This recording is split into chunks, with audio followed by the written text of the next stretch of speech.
What? Hello? What is happening? Ooh. Ooh, what's happening? Bum, bum, bum, bum, bum. Oh, the Tiki Talkie never went live. That's what happened. Oh, that's what happened. Ha ha. That's the funny thing. Damn it, John. It worked like that. That is what happened. Okay, dokie. Here we go. Got to get ready for the time of life. Oh, Belle. Belle's always here so fast. Ooh, my cable's in the way. What's up, Belle? How you doing, love? What's up? I was getting my mask ready. My John mask. I was trying to get ready, you know what I'm saying? I might need it tonight. Yeah, I might be. I just mask up. I don't know. I don't know if anybody can hear me with the microphone.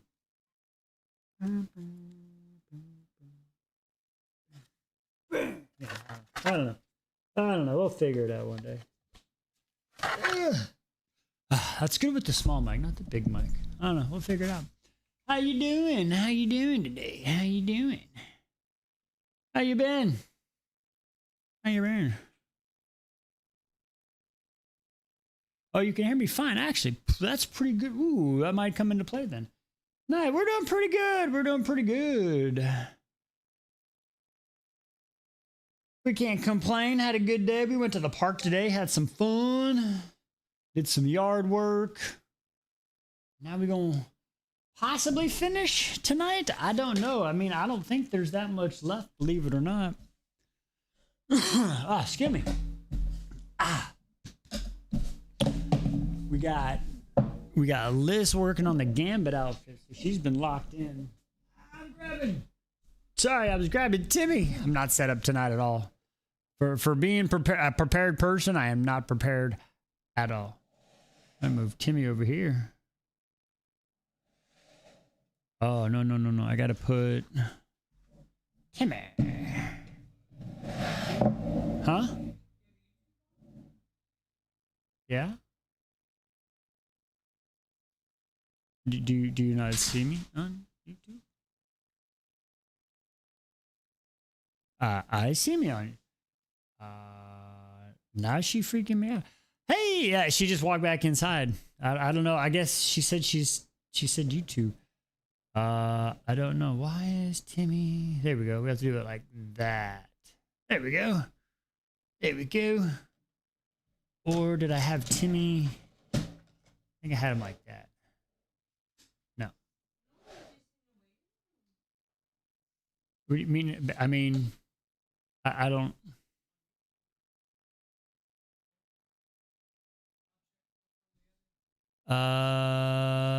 Hey, what's up?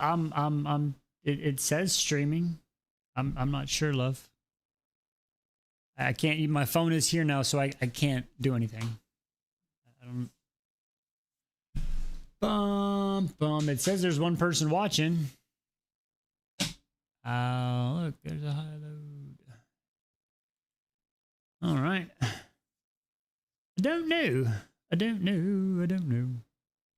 I don't know. Hey, what's up, Allie? How you doing?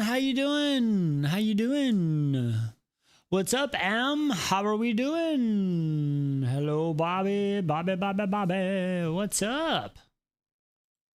Everybody's starting to show up a little bit. There we go. Finally not sore. How's the unpacking going? Are you almost done? Hopefully you're almost done that.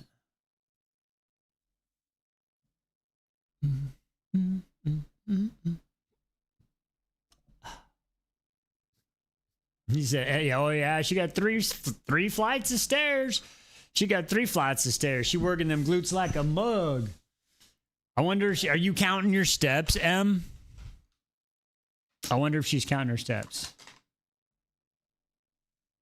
We have to wait involving stuff which is involved money. Uh-oh. And it's never good when money's involved, usually. Money. Why? Okay, what is happening? I don't... Bum, bum, ba-dum, bum, bum, bum. Hey, what's up, DW? What's up? What's up? Why is... I don't understand. I'm not seeing the chat's linking right now. This is so weird. We need furniture, curtain rods. He wants display cases. Okay, okay. Interesting. Why?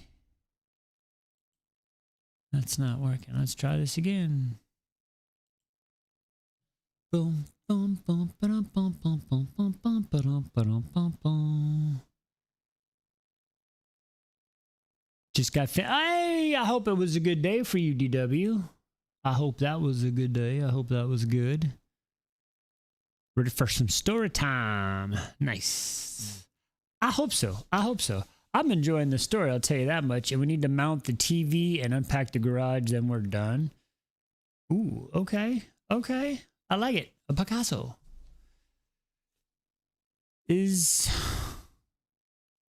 What's up, Q?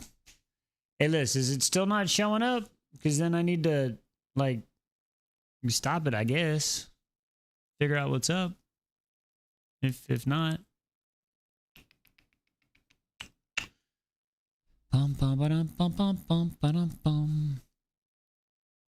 TV is currently sitting in garage storage organizer. Ah! When you go and I start reading because of spoilers. I hear you, Bobby. I understand. I appreciate you stopping by. It is on YouTube now? Oh, okay. Yeah, I had to start a new one because yeah. Yeah, because my camera wouldn't reconnect. So I had to close OBS to get it to auto connect. That's why. That's why. Okay, cool. Thank you, love. There we go. Now the chat is connecting. Haha. There we go. That's what we were waiting on. Sweet. Thank you, love.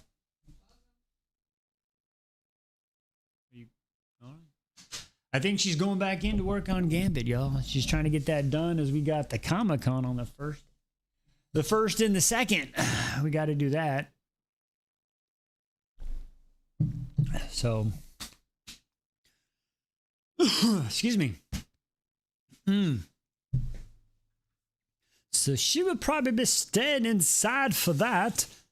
All right, let's see. So is anybody else? I know Allie.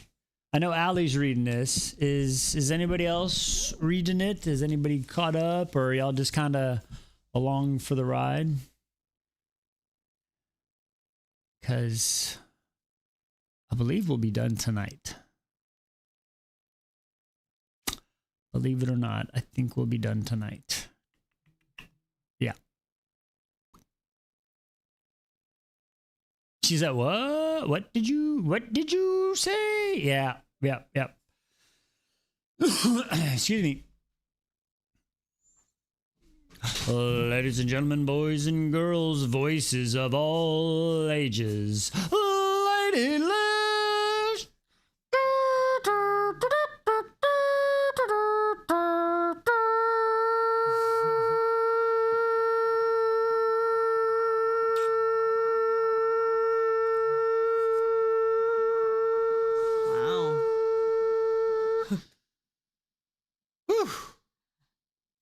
That was a long one. That's what she said. You are making me down. You're making me go down, literally. While you're down there. Hey, while I'm down there, I tell you what. When do you think you'll start Starside? Okay, so, all right. I don't know if y'all can see, but that's all we got left. That's all that's left. And Thank you. And like we're on 17 and it ends at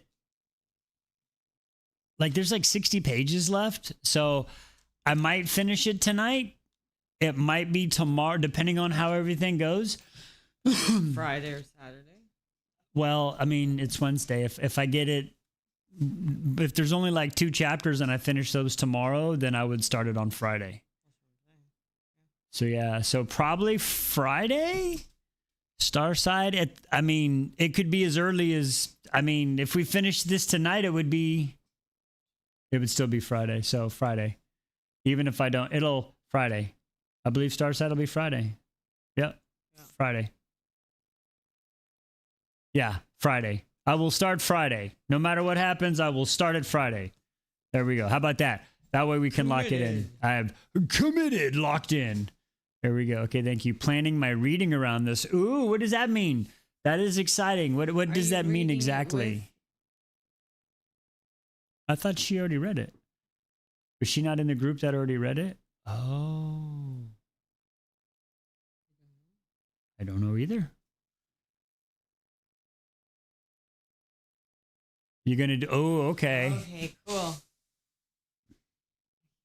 Is Aragon? Aragon is not on yet. Aragon hasn't made it on yet. Aragon, yeah.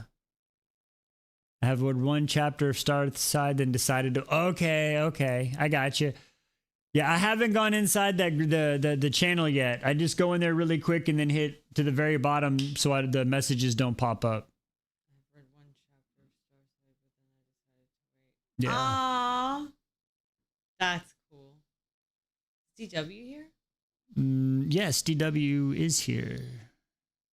I don't know if she's... dresser is gorgeous, darling. That was good.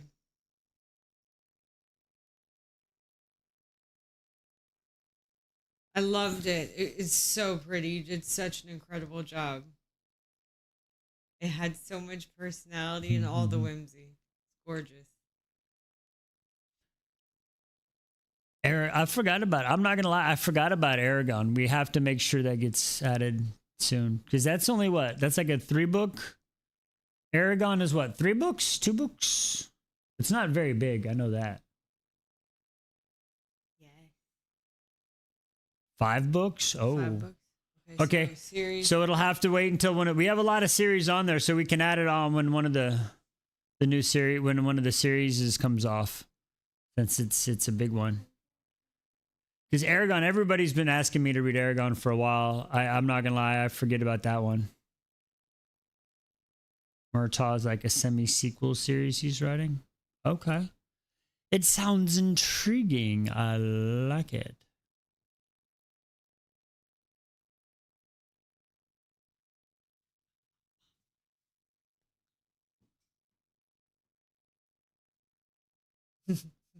I don't know what's happening. You said no sound detected. I'm telling you. He doesn't like it when you don't do the yapping. I know. You have to all the time. What's up, Swanson? You're making my chair go down again. Oh, I'm sorry. Like, yeah, I'm slowly losing it. I was just working out the stretch. Working out the stretch. Mimosa, that's the problem. Mimosa's already worked and stretched out too much, and you're stretching them out more. Like, it's crazy. I should have had ruhn after work. My motivation for packing is not here. Real. But Allie, but you need to pack, because think about all the fun you're gonna have because of the packing. I know you're tired now, but you're gonna dig down deep. You're gonna pack it through, and then you're gonna chill, and then you're gonna go have fun. There you go, right? We gotta reframe it. We're tired. Just take a sip, take some wine, maybe do some yard work, check the lawn furniture. I don't know. And then get to work. You know what I'm saying? We'll be good. You got it. We got faith in you. High fives. High fives. High fives. Here, we got some motivation. Here, motivation. Ruhn, Crown Prince of the Valbaran family.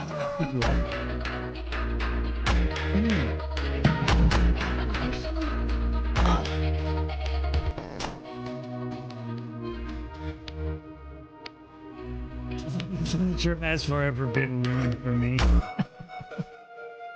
Oh, boom. Lawn furniture has forever been. That's so funny. That is a trip for real, though. Lawn furniture. Ah, that's a good one. Dr. Lego!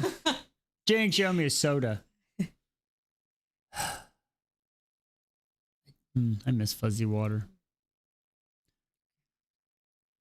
I know. What's up, Dr. Lego? How are you doing tonight? Okay, let's talk about y'all. Y'all see this? Y'all see that party she planning? That is crazy. You know, okay, listen. We're going to talk about two conversations at one time. We're going to talk about that party Dr. Lego planning, and then we're going to talk about fuzzy water, okay? Because you know what's crazy? I cannot drink regular fuzzy sparkling water. It's too spicy. I don't like the feel on my tongue. It's spicy. I don't like it.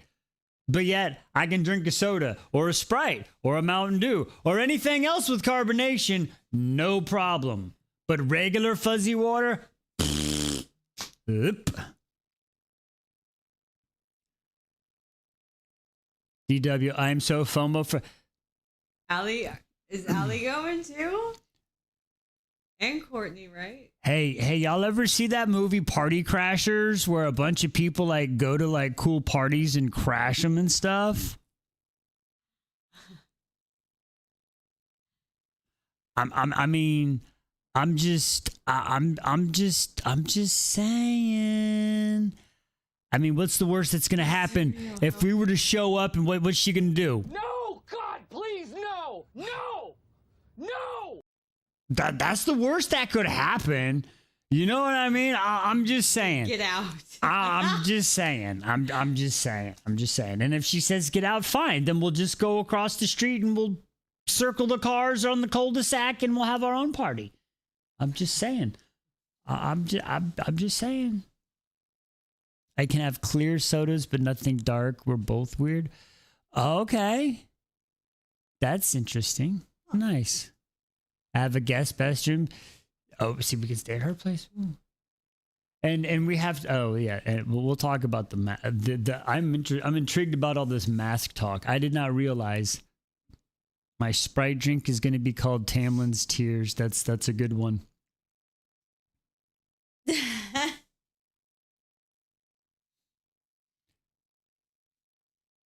Okay, Q, you're not going to Missouri. You're not doing that for a party. You're doing that to go meet some friends because one of them is needing support due to possible traumatization of events that could possibly happen. Wait, Allie Grace offering up a guest room?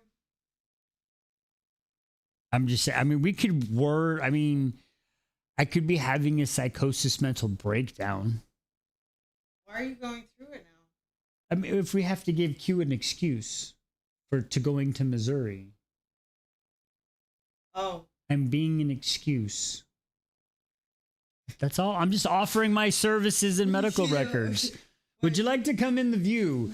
Good googly moogly as she sits way off to the side where she can barely hear because we don't have her mic yet. Lord. Hey, me and Connor in the back, you know? What are you and Connor doing in the back? What is going on? Oh, I'm not interrupting Whoa. What is happening there, folks? Missouri, what did you say? That's funny. So I was just saying. Oh yeah, you sent Timmy to Mask Talk. Yeah, how did I mess that up? Did I do something? Did he really go? What? Wait, what? How? Did I use that as a hashtag? What? Apparently, when I did Timmy and I used the mask, they're saying I sent to Mask Talk.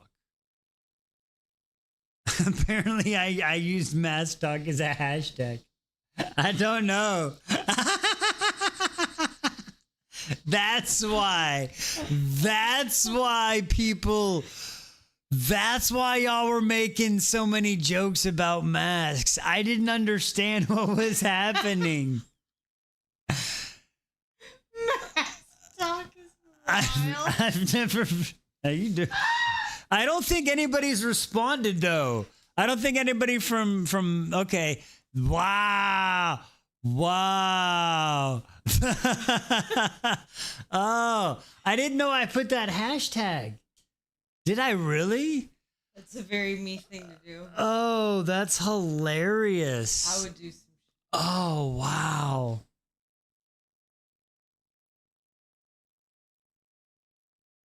Well, see, well, that's what I asked because somebody says, well, if you're bringing out masks wise, then you definitely have to read Lights Out. And I'm like, well, it's on the list. And I'm like, is there a specific mask I have to get made for when I read that one? I got to put it on and read that mask? Like, is that what I got to do? Or she got to make, like, is that's what is happening? I didn't know. Do I need to stop with the mask really quick? Am I going down a path I won't come back from? What is happening right now? Wait, is that the one? I don't That's know, not the one with the scream mask, is it? Like, because that's a shtick in itself, I think. Yeah, that's just a shtick in itself. Okay. Yeah. I was like, No, you're not there. You're not there. No. What's next? Tentacles? If Wise went to Mascos, he'd have to keep it on to hide his blushes. Listen, it's not about that. Listen, it's just.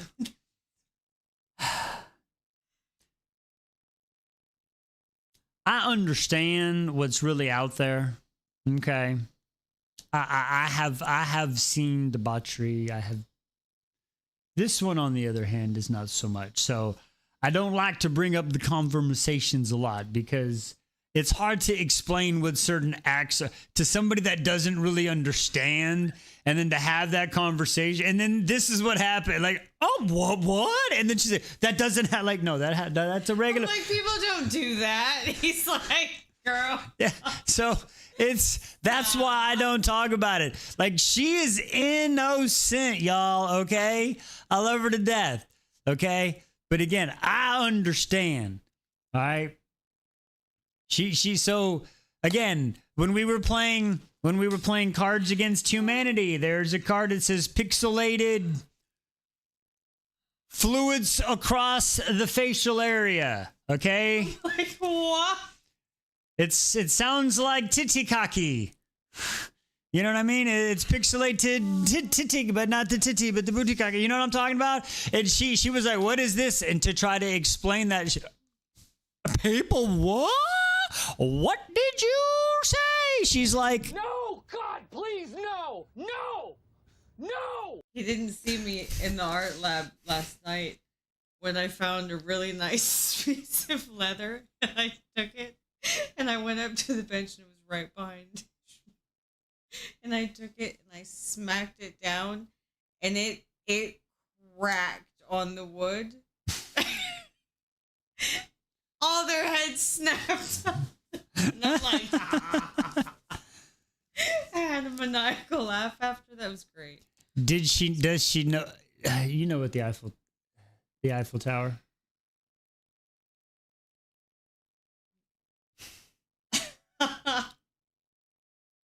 Is it? See what I'm saying, y'all? She can't have the car. It's so giggly. The front and the back. Hey, high five. High five. High five, guys.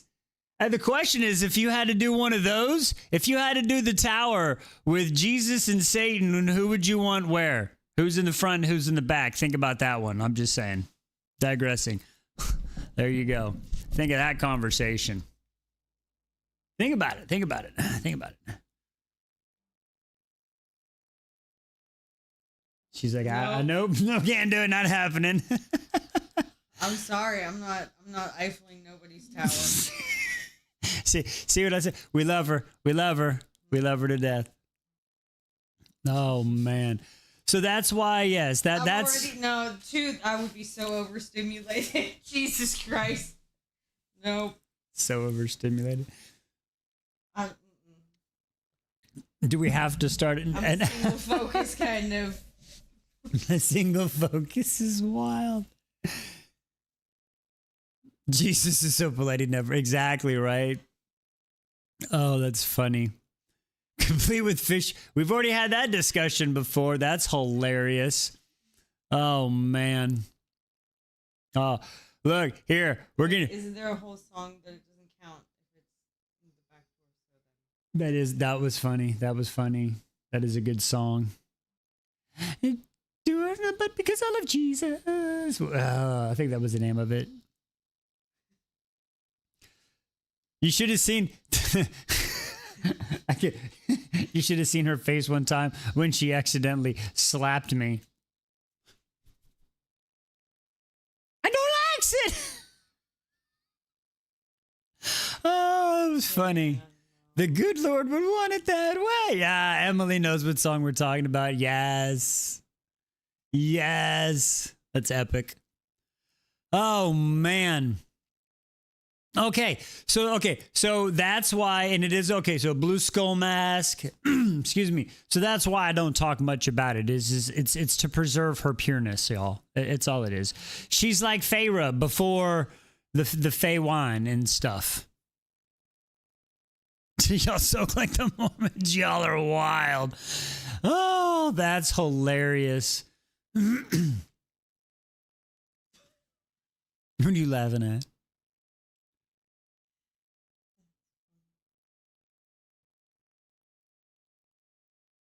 It's a song and it was a thing. That is hilarious.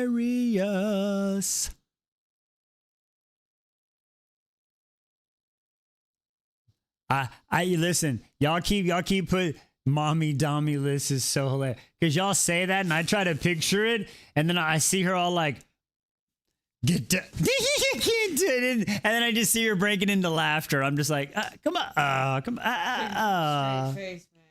I don't think she could. So many girls. There would have to be dislike involved, I think. I like you too much to be into you. I'm sorry. I love you too much for that. Oh, what happened? What does it say?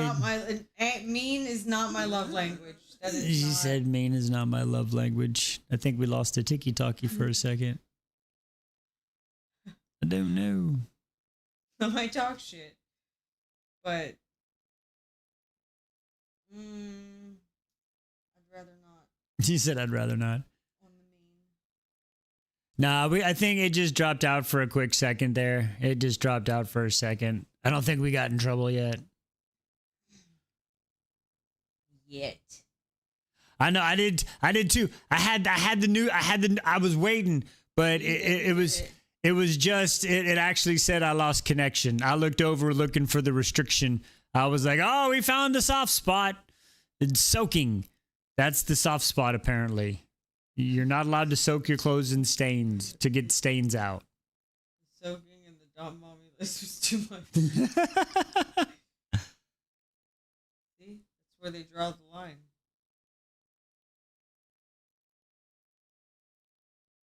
Yes, Q. What do we do now? We didn't do it. We lost connection. We didn't get in trouble. We did not get in trouble. There was a glitch in the matrix.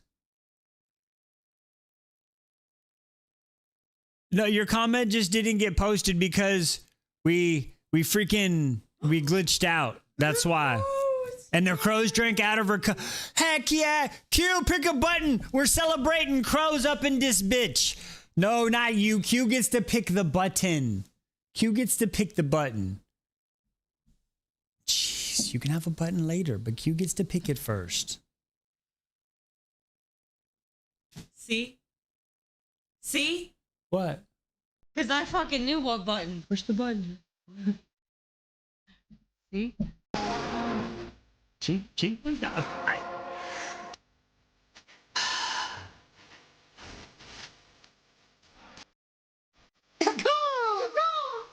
Y'all are spoiled sometimes. I don't know. I might have to get rid of this one. I don't know. I think it's getting overused a lot. I mean, I don't want things to get stale. She said rude. What did you, sir? Okay. I was hoping it's not. You said you had to have a reason to hate somebody. I was trying. I was trying to work it out here. Oh, you take that back. You take that back. Take it back. I'm still trying to. I was actually, when I was doing the yard work today, I was trying to work that through my mind. I was like, I still know where that leather strap is. Yes, ma'am. Please and thank you. And you see what I'm saying? This is just. I was trying to figure out how to do it. I was like, do I just do like a? I don't know. I was figuring out. Do I have like a magical, whimsical? Did I do a? Oh, ladies and gentlemen, boys and girls, voices of all ages, your Dommy Mommy, lady. Oh, I kind of like that one. Ooh. With Ren Fair music.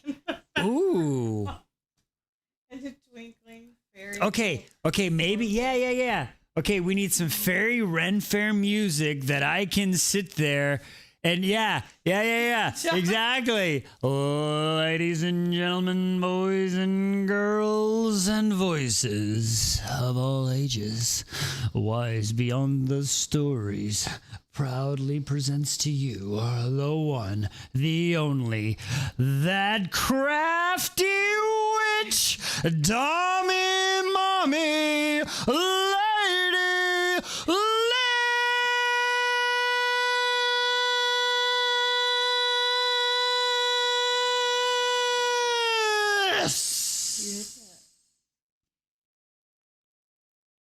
I don't know. I think I might be able to freaking actually pull something off with that. Hopefully, I will remember that tomorrow. That is. Watch the replay.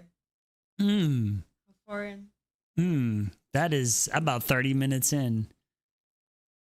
Ooh, that. Ooh, okay, all right. You're telling the crows. Okay, sorry. Ooh, wow.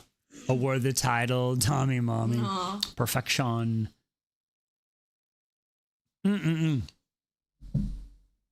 I'll tell the trees. What are we the Lorax? Are you the Lorax now, Q?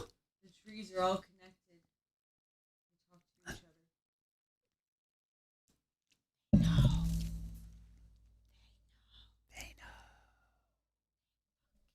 other. They know.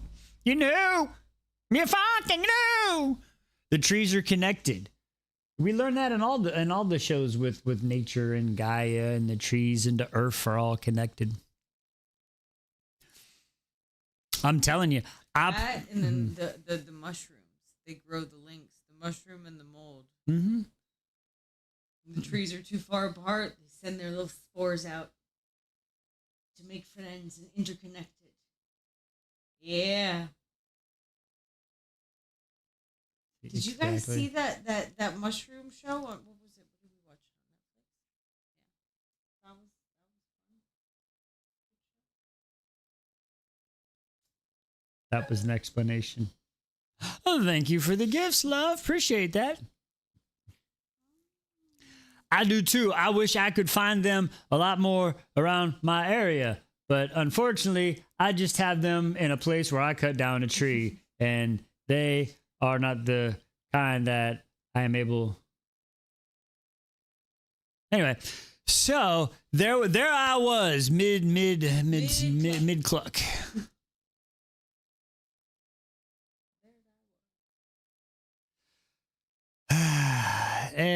Yeah, that's the problem. That's the problem, honestly. Boop. Oh, excuse me. So, are you working on Gambit tonight? Yeah, I need to paint Gambit. She's painting Gambit tonight. I cooked on the coat. I'm not finished with it yet, but yo, it's good. She did. I just posted a picture. It has all the clips on it still, but I posted it in the Crafty Discord channel. It's good. It's gonna be good. It's pretty good. It's pretty good. It's pretty good. It's pretty good. It's pretty good. Legit. I thrifted it. It's like this old man, old man trench coat, and a while back I already dyed it, and then I cut out. It had like this I don't know, this over part, this flappy part that went all the way around, so I cut that off.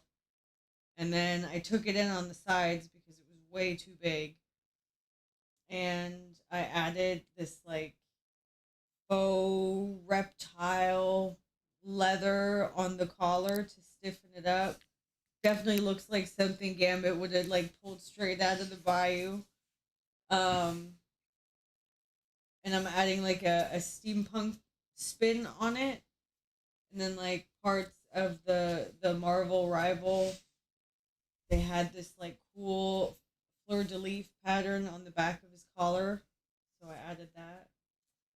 It's pretty cool. It is. She's doing a kick-ass I'm job. excited.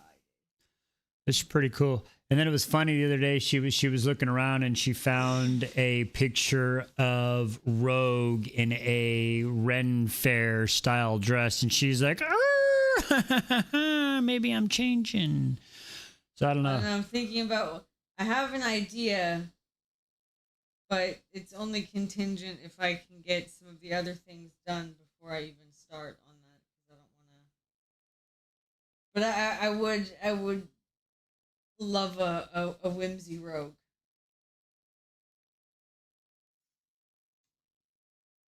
What day is the 17th? It's a Saturday. It's a Saturday. October, right? Yeah. We were looking at stuff. I don't know. Might be a party, might not. Possible. Discussions will be had. Discussions will be had. Because on the 14th, I gotta go take the twins. We're going to a concert. The Living Tombstone. I'm taking them to a concert. Yeah, so that's gonna be fun. And that's earlier that week. But that's only at 3. I think it's like a 5? It's like a 5.5 hour, maybe 8-hour drive. Probably 8-hour drive. 9 hours. 9? You already checked it? Yeah, that's to Kansas City, Missouri. I don't know how far, like exactly specific. Are y'all on the? I mean, not that there's much of a difference, but would it be the north or the south, or I guess what side of the area?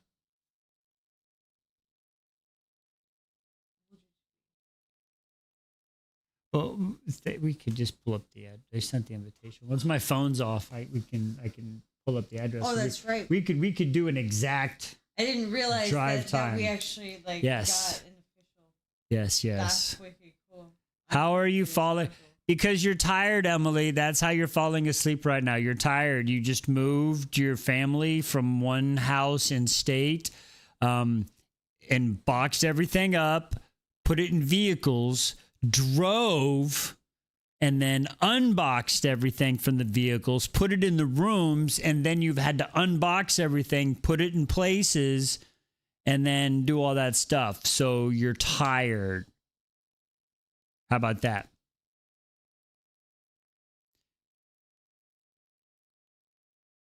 You've lost 6 pounds from this move. Girlfriend, you need to lay the frick down. When you woke up at 6:40 in the AMs, when did that was get to bed the night before? Yeah, at 4:20. Same day situation, because if you went to bed at 1 or 2 a.m., it doesn't really count. No, it doesn't.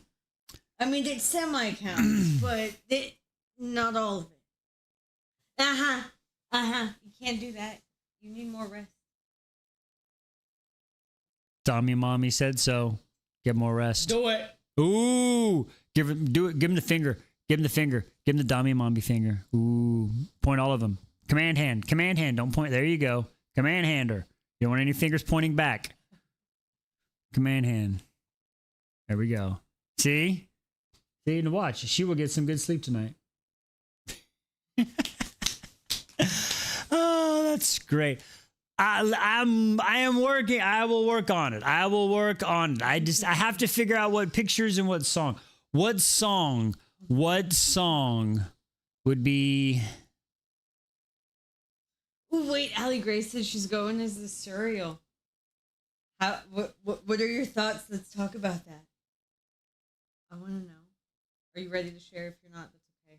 Just say nah. I don't want to put you on the spot. What are you talking about? To the party. Just because it's Avatar themed. Right. And Allie Grace said she's going as the cereal. Right. And I was Oh, okay, like gotcha. to dress oh. for it. Like, Hmm. what's the vibe? Is it okay? Makeup, nice. Are you carrying the chicken? Ah.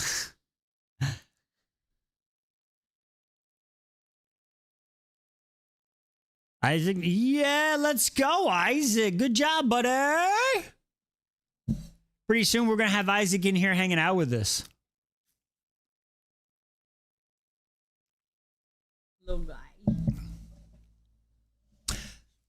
Ooh, has anybody heard from Nika in a while? I've sent her a message, but it usually takes a day or two.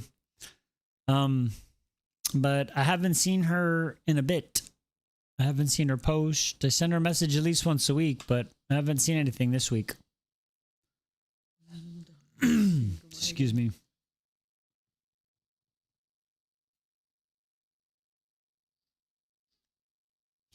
The last post I saw, like she had one where her and they went to the relaxing resort place, and then there was like 2 color ones after that, and then I haven't seen anything. Like Pharaoh wearing Depends. I would do that. That would be funny. That would be funny. Me show up with a wig, a skinny dress, with some Depends. With a bucket. Just carrying a bucket and some britches with my Depends hanging out. Okay? Give me an old tattered shirt like when she's scrubbing the floors, some britches, some moccasins with Depends hanging out, and some toilet paper folding off on my foot. Hooked on phonics book. Yes, a hooked on phonics book. Yes. Yes. Oh, that would be great. I don't know, maybe we can do that. We can do a live. We'll go live from the house. No, I can't do that. Live on location. Dr. Lego's house. Look, it's Pharaoh in a corner. I'll be like, no, leave me alone. Dancing on. No, I'm just playing. With the broken arm. It's my strong hand. It's my strong hand. That would win best costume at the party. Ah! Needs Miss Rachel's phonics song. Oh, that's hilarious. Excuse me. Executive decision. Uh-oh, executive decisions. Frey with math equation signs.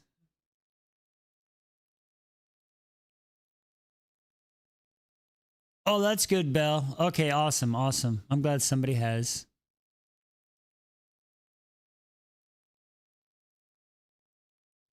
Pharaoh with the dry erase board that says 1 + 1 equals Tamlin and me.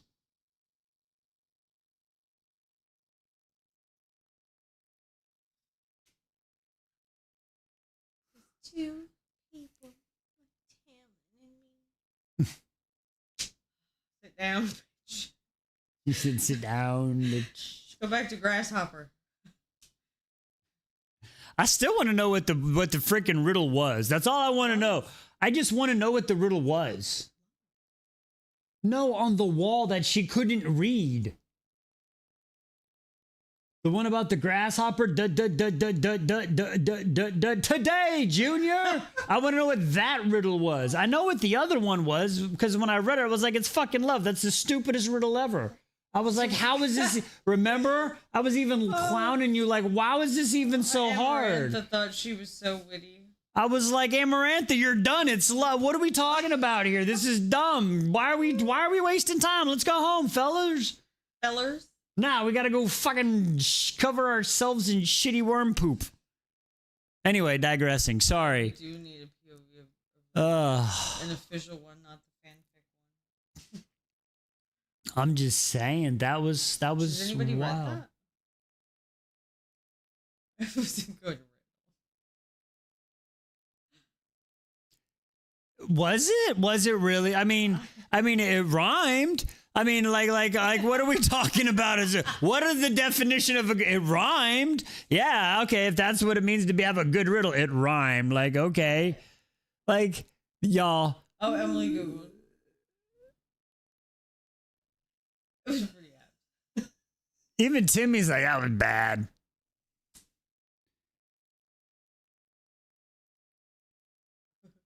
Amarantha didn't actually know what love. I mean, okay. So why would I mean? Wait, didn't she, Amarantha, didn't she want Tam Tam though? Wasn't that a rumor? Yeah, I believe so. And neither did. I mean, technically, yeah. Feyre thought she knew what love was. Old fiddle player.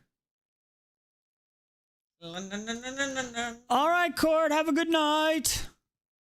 Power. That's all right. Listen, these are questions that we will be discussing when we start the reread. You know what I mean? That's the question. We'll bring that stuff up. I'm telling you, that's when we're gonna have it. I've seen some hot fit. I mean, listen.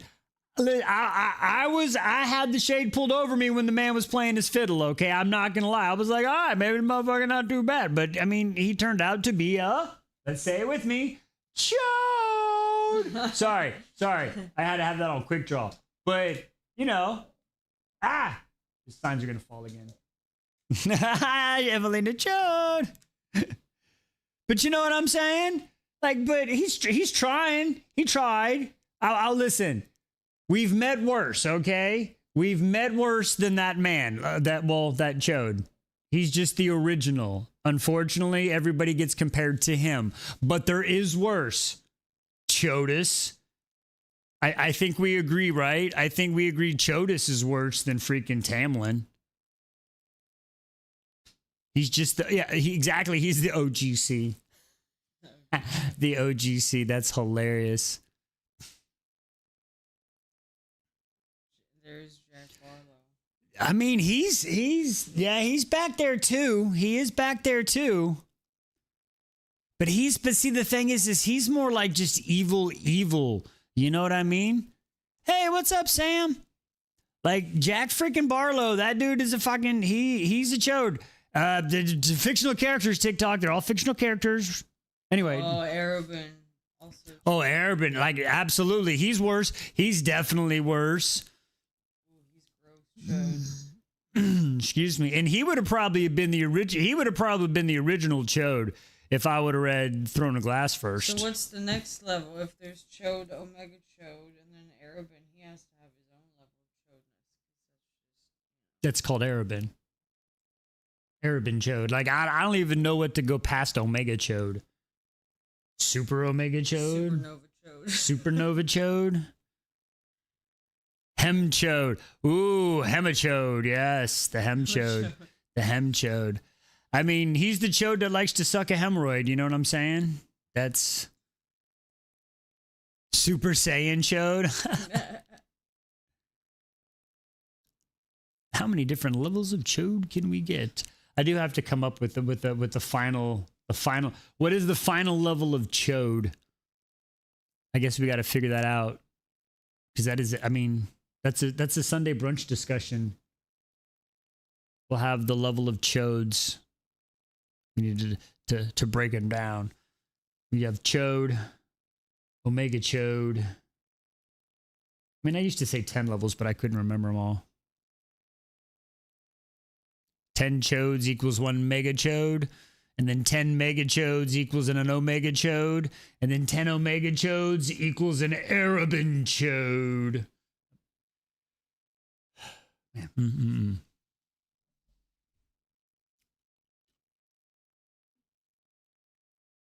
So, is anybody else, aka Chad, anybody else caught up with us on this one as we're about to start? Oh, it's almost 9 o'clock. We've been yapping for an hour already, y'all. What happened? That is wild. What happened? I feel like we just started the stream. That is so crazy. So crazy. So, okay, Elon showed.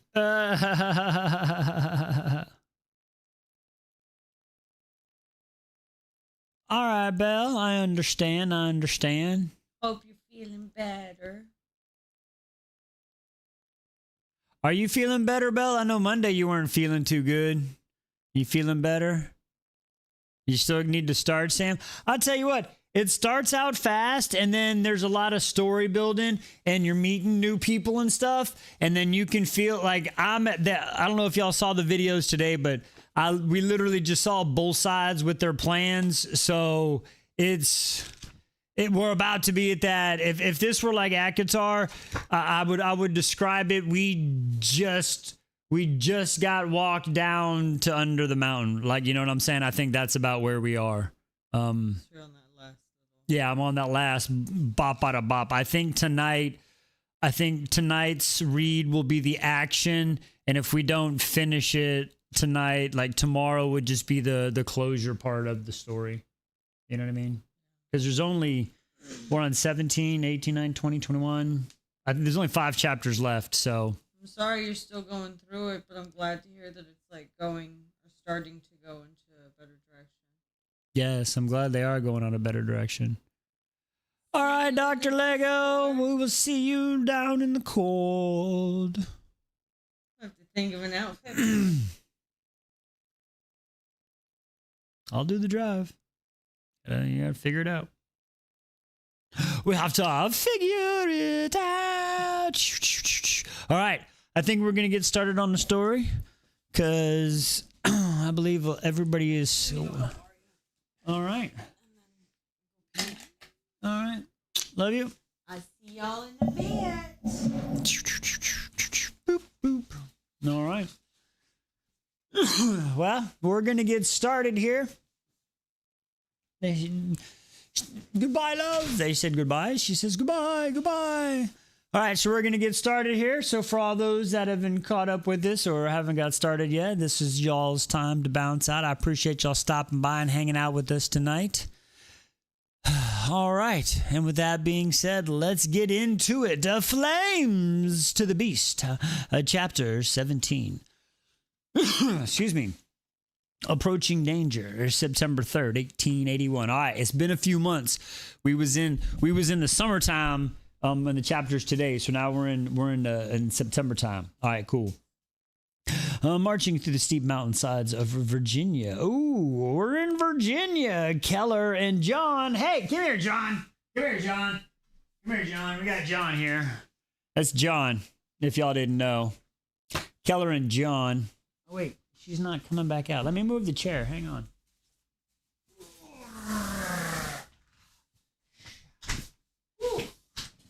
I can get super comfy, super comfy. There we go. No worries, Allie. I understand. If not, and you got to pack, I understand if you got to bounce out. All right, here we go. Get into it. All right. Marching through the steep mountainsides of Virginia, Keller and John led a small scouting force of 30 well-equipped soldiers across the brutal terrain. Through rain, wind, night, and day, they marched with little rest. Every few days, the orders were given to feed. The soldiers obeyed the savage eagerness. For miles, they scattered into the wilderness, hunting and stalking anything that breathed. Wildfire and humans. When the hunt ended, each returned to the camp clutching their prize. They crouched apart from one another, hunched over their kills like feral beasts. Their black beady eyes darted nervously as they guarded their meal. Once satisfied, no one would challenge them. They fell upon the carcasses with violent hunger. They tore into the flesh with gnarled hands ripping through the hide and muscle. Blood spilled freely as they forced their mouths to the wound, drinking greedily from the struggling bodies beneath them. Bones cracked, organs spilled, flesh was devoured, ripped, raw and dripping. Though they had advanced beyond the earliest stages of conversion, remains of their primitive nature still clung to them like a rot. Hey, M.A., what's up, girl? All right, Allie, yeah, check me out on the YouTube. I appreciate you. No worry, I understand. We were just getting started. I'm excited. I don't know. I might finish it tonight. If not, I'll be done with it tomorrow for sure. So I'll tell you what, so far, mwah. Hey, y'all enjoy date night. Have some fun. Hope y'all have a great night. Seriously. When it was time to move again, they left with their hunger satisfied, their strength restored, and lifeless bodies rotted in their wake. Each soldier carried several oversized sacks of oiled leather filled with gunpowder. Tinder boxes and jars, flammable oils alongside the volatile cargo. Every man bore weapons, swords, bows, and arrows, each blade and shaft coated in oil, waiting for the sparks to send flames racing along the steel. Standing in the scattered ray of light, standing in the scattered ray of light, late afternoon afternoon light. Good googly moogly, tongue tied right there. A scout positioned atop the hill, searching the terrain ahead. Suddenly he shouted to Keller in his native guttural tongue and the fallen angels, "Commander, the spot ahead died another dried blood mark." He crouched low, studying the ground. Large footprints pressed deep into the disheveled leaves. It looks as though they've staggered over the debris of a rotten stump. The scout continued, then fell into this tree, the wounded smeared across the bark. Oh yes, absolutely enjoying it. I am loving it so far. Keller stomped towards the scout and dropped onto his haunches, running his fingers across the rust-colored smear. He inhaled deeply. The scent was unmistakable. Eli. Good, he snapped. Move ahead and watched for more markings. The soldiers obeyed immediately, moving forward along the trail, sniffing the air and overrunning leaves and rocks as he tracked carefully through the forest. Keller remained crouched, studying the bloodstain. Rosalind had been here. He closed his eyes and inhaled deeply, catching a faint trace of her scent clinging to the leaves around the smear of blood. He held his breath. Holding the scent for so long, his lungs burned with spent air. He released a shaky and slow breath. He was eager to finally reach her, yet something about this felt too easy. Yet he was so close to her, he'd give up now. To give up now. His pulse quickened, the thoughts dragged him inward. Keller shivered as dark pleasure flooded his mind. Images of Rosalind rose vivid, consuming and intoxicating. He could almost taste her lips, almost feel the warmth of her skin beneath his hands. He imagined his teeth slicing into her beautiful flesh above her breasts. Her stomach. She would moan for him, and every incising prick as he watched from little torments of blood run down her perfect body. He would lick every trail clean, taking every drop as he ran his tongue over her body, kissing the pain away before he did it again. He would watch her heal only to do it again. She would find pleasure in the pain he had planned to bestow upon her. Keller imagined how tight her would be for him. How soaked it would be, awaiting for his and it will be him, not Eli. Soon he will wear Eli's face. He would speak with Eli's voice. She would believe it was her husband who held her. All the while, it would be him. Ooh, that's kind of diabolical right there. That's like some King Arthur type shit when the motherfucker, ooh, okay. When Merlin did that shit. Ooh, okay. I like it. Picasso. John, what are you doing here, John? If y'all don't know, this is John. Everybody say hi to John. John's taking a break right now, but that's what's... There you go, John. Anyway, digressing. John would inhabit Keller's broken body and command the Ebony Knights, while Keller lived eternally inside Eli's form, untouched by age or death. A new order would rise from the ashes of the old world. Cities would burn. Kingdoms would crumble, and when Rosalind watched everything she knew fall would ruin, she would turn to him for comfort. She would be there, waiting. Hi, John. Hello. I'm gonna have to. John, you're gonna have to come into play a lot more somehow, buddy. We're gonna figure you out. All right, sorry. He would be waiting. John fed Keller more lies, savoring the twisted, lustful fantasies he had planted in the mortal's mind. Each one pushed Keller closer to the end of John's require. Keller had always been a temporary vessel. When the moment was right, John would sever the loose ends, and the moment was approaching, initiating the next stage. John, you are a devious mofo, dude. Oh, you gonna backstab Keller? Ooh. I mean, I'm not upset because Keller is, say it with me, everybody. What's Keller? He's a chode. Anyway, all right, digressing. Sorry. Timmy, we got to get a better way to hold your son, I think. I don't know. We'll figure it out. All right. Keller had always been a temporary vessel. When the moment was right, John would sever the loose ends, and the moment would approach, initiated the next stage of the design. The demon moved quickly. However, they were in Eli's territory.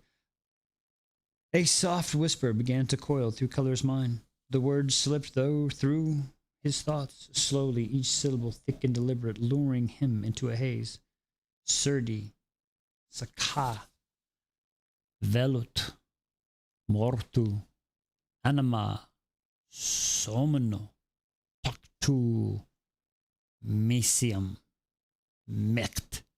I probably said every single one of those words wrong, but I tried my best. The Keller shook his head as he stood up. Alarm sent a racing curse through his body. What? What are you doing to me, demon? Keller muttered, his voice thick and unsteady. John continued. No light, ad tre, sermonum, numium, usqua, valaka, consurges, percussiusta. The incantation flowed like dark honey, pulling Keller deeper into a fog he could not fight to control. Stop it! Fucking... Keller commanded groggily, head spinning as if he had drained too many tankards of ale. Sweat beaded across his skin. His stomach churned violently. He understood the Latin. That was the worst part. The meaning echoed through his mind, even as the spell tightened around his soul. Deaf, blind as death, the soul sleeps. Mimic the touch of the angel of death. Do not wake until my command is spoken. When the final word was spoken, Keller's resistance vanished. His soul slipped away in the deep recesses of the body without the strength to fight back.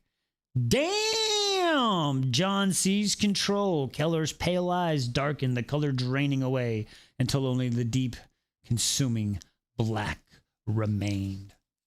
For the first time in forever, for the first time since entering the mortal world, John held complete command of the body without Keller's thoughts clawing at the edges of his mind. Damn, you are a shady one, Johnny boy. The silence was invigorating. He felt alive, more alive than he had in centuries. Yet the mortal soul lingered somewhere within the flesh. Keller's spirit would eventually poison the vessel, weakening him. When the time came, John would abandon the body and take the mortal soul within him. Keller would die as a man. His spirit would be dragged screaming back to where it had begun. Hell. He just needed him to think he was in control in the meantime. Wow. John shook his head. Not again. He muted himself. The tumor will be removed soon. He lifted his gaze towards the sky. Orange, pink, and blue streaks split across the fading daylight. Within a few hours, the night would rise, and the new moon would be calm in the heavens. The wolves would sleep in their brief liberation for their transformations.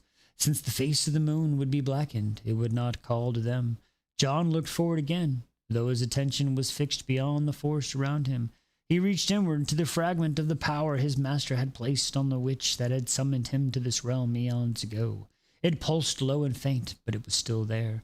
The bond was unused for quite some times, but it was remaining strong, steady. The witch was clever, more powerful than he had first suspected. Then he had concealed her fate and masked her true location behind layers of arcane wards. No matter how deeply he was searching through the connection, he could not see her. John snarled, his lips curling slightly. For now, she remained hidden. He ran his tongue over the bottom dry lip, wetting it as he reached toward the bond.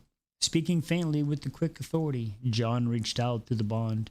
Hello, little witch. Silence answered at the first, but he felt her.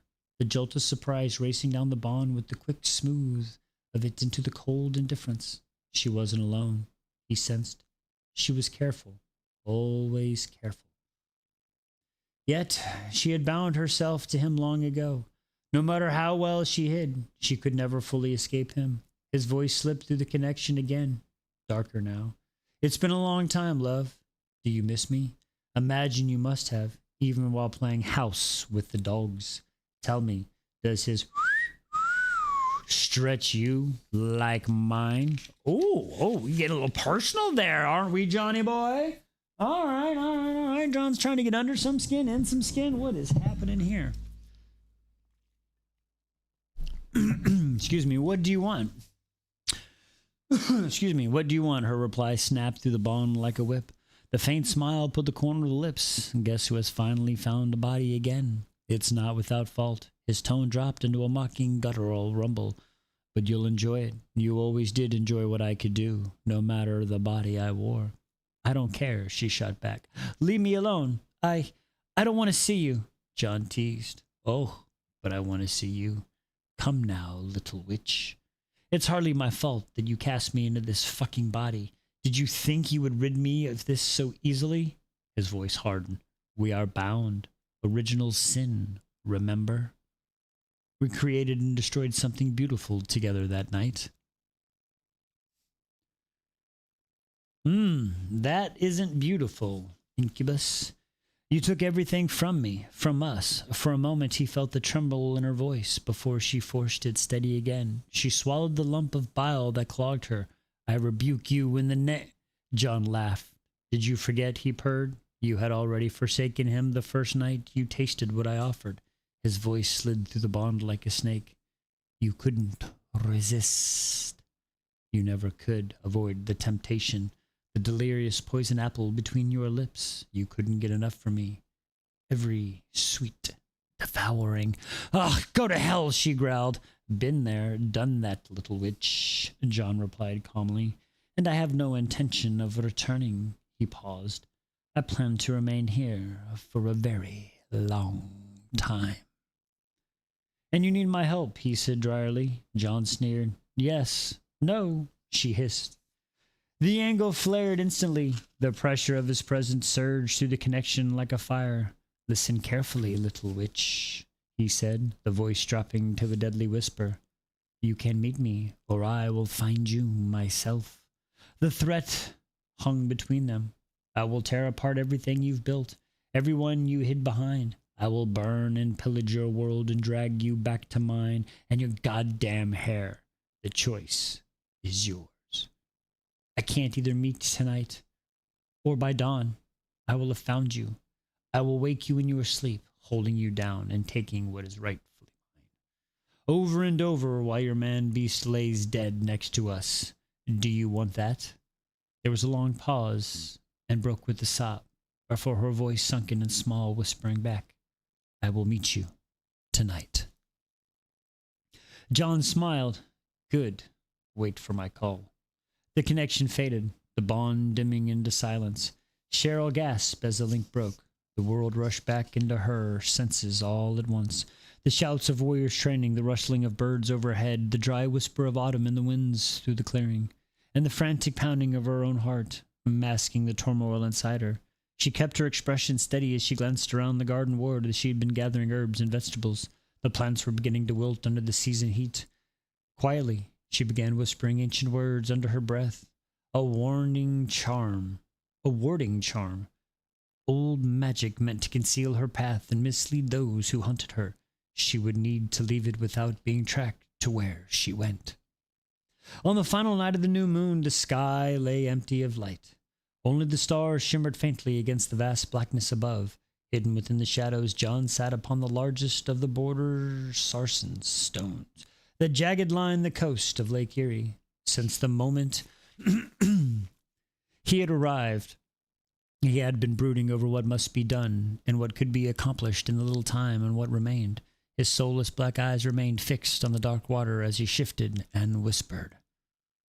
Against the shoreline, Keller's soul still slept within the body. For now, John was alone with his thoughts. Able to see clearly in the darkness, John surveyed the shoreline. He heard the flutter of mosquitoes, the quiet slosh of the water against the rocks, and the rustle of the dried leaves shift in the trees. John stared at the world around him. He stepped down from the rock and approached the black water, crouching low. He extended a single finger and touched the lake's surface. Slowly, he stirred the water. The small circle beneath the finger began to heat. Then it boiled. The heat spread outward in widening ripples. Steam curled in the night air, and violent bubbles burst to the surface. Within moments, fish began rising from the depths, bellies up and lifeless. Floating in the wake of the spiraling heat, John watched them with amusement. a small act of destruction, a petty insult offered to the god who so carefully cherished his fragile creation. You were always like children with ends and a magnifying glass, Evoid, Cheryl said mockingly. This is your new vessel? A ghost and a smile pulled at the corner of his mouth as he turned his head and remembered every detail of this little witch, even down to the sound of her voice. There she stood beside him, motionless in a black silk robe. Her hood shadowed her face. But her eyes knew.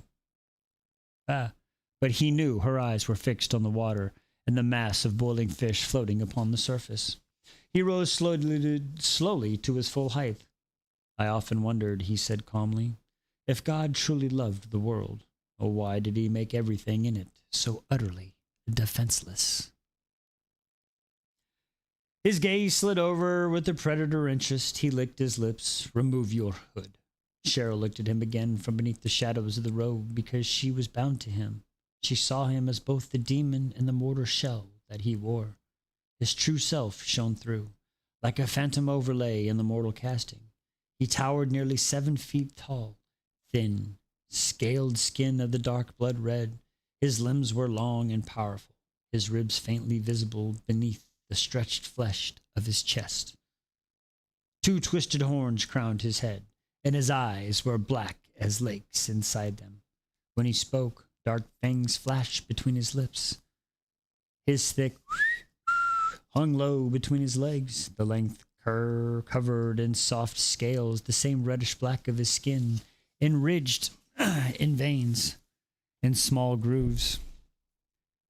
They engorged while it erected while watching her. He inhaled slowly, a rumbling hum of pleasure released as the breath as he studied. It was intimidating, a cruel creature.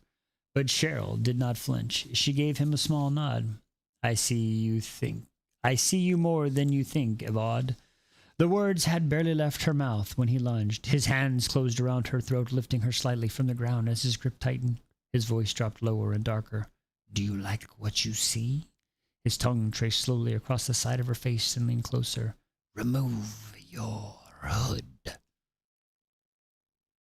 Her silent, slender neck slightly within his grasp, drawing a breath that threatened to close off completely. Quickly, she reached up and grasped the edge of her hood. Then she pulled it back. Let me go, Avad, she hissed, venom thick in her voice. The moment he saw her face, he released her throat and stepped back and laughed darkly. Tell me this, he said, studying her. When the world is finally cleansed by my new master's powers, will you be left behind again? His smile widened. Or will you finally come home with me? What is happening? Okay. I will never be yours, she spat. I belong to no one. I swear I will send you back tonight and end this, for you and your master. John laughed as he began to circle her slowly. Swear to who? He mocked. Will you fall to your knees and crawl back to him after everything we've done? His voice sharpened. Schmurder, lust, witchcraft, fucking demons to breed the... Silence, demon, she cried. Oh. Cheryl got some skeletons in the closet. Silence, demon, she cries as she shut her eyes to focus, trying to block him from playing with her mind and his words. She shook her head and clicked a forked tongue. Then his expression shifted, calculated and cruel. Perhaps you would rather hear about your sons. He leaned closer, his voice dropping to a whisper beside her ear. What? They burn in fires, little witch. He saw her cringe against the biting words. They struck her heart, twisting like knives and causing her pain. He continued, I hear them scream. And it is such a pleasurable sound when they call for you. Wow, he is tormented. Cheryl's eyes widened in the mention of her sons. For a moment, something wild flickered behind them, but it vanished as quickly as it appeared. Her voice dropped with conviction. My sons have made their choice, she replied coldly, and I do not fear you. Her gaze raked over her. You speak as if you're still immortal. You are bound to a human vessel. You are as vulnerable as a babe in a wolf's den. Whatever fragments of power you still cling to in this realm doesn't compare to who I've become. Avad's expression darkened. His clawed hands flexed in the urge to seize the delicate throat rising again. For a moment he nearly gave in it. but the large plan stayed his hand. I am bound to this festering human, he said coldly, and I intend to be rid of him. He took a slow step toward her. In less than 2 days there will be war. The mortal whose body I inhabit will lead my army against the beast bloods. His black eyes gleam. This man deserves only one thing, a beast-blood female named Rosalind. He wants her husband, Schmed. The thoughts consume him every waking moment. Avad's lips curl, and then in a smile. When the time was right, I offered him a bargain. Cheryl remained silent, watching him carefully. I convinced him to give me his body in exchange for her husband's. Avad continued, once the beast bloods die, I will take his form, and the mortals will have Rosalind through it. Oh, so he thinks. Ah, John, you are a schneisty motherfucker. Surprise flashed through her veins, but she smoothed it before he could sense it through the bond to see. That was awful carrying your demon, Cheryl said dryly, but it has nothing to do with me. The sarcasm was unmistakable. Creatures like him knew nothing of compassion, only hatred, ruin, and endless hunger to corrupt whatever they touched. And Avad had been the architect of her own downfall. They alone was the only reason to deny him. What were Eli and Rosalind to her, after all, other than a temporary distraction from a much older war? He bared his teeth and snarled and struck across her face. Fuck! Who are you? He roared. Never speak to me in that manner. Ooh! Cheryl staggered slightly, but did not fall. She raised her hand to her cheek. When pulled away, her fingertips were slick with blood. 4 deep gauges burned across her skin where the claws had torn her flesh. Already she felt the wounds knitting close. Tears stung her eyes, but she forced them back. The pain only fed the fury raising in her chest. His breath hissed once. Then she screamed at him. Her screams tore through the night and the wind stirring across the dark lake. I know what you want, Cheryl shouted, and I know what your master wants. Her eyes were full of wild and fury. You expect me to transfer Keller's soul into the man he schmills. Then your power will be unleashed fully inside your vessel, and you will be free to retrieve the spear of destiny and rule the army for him. She lifted his chin and straightened her shoulders. No, her voice rose into a rasping scream. I will not let you take this world from me. It's mine. She pointed upwards as she drew in a hard breath. This is not here. I hold the power now, and I will not waste it on either of you. You will live with this soul, and you will schmie with it.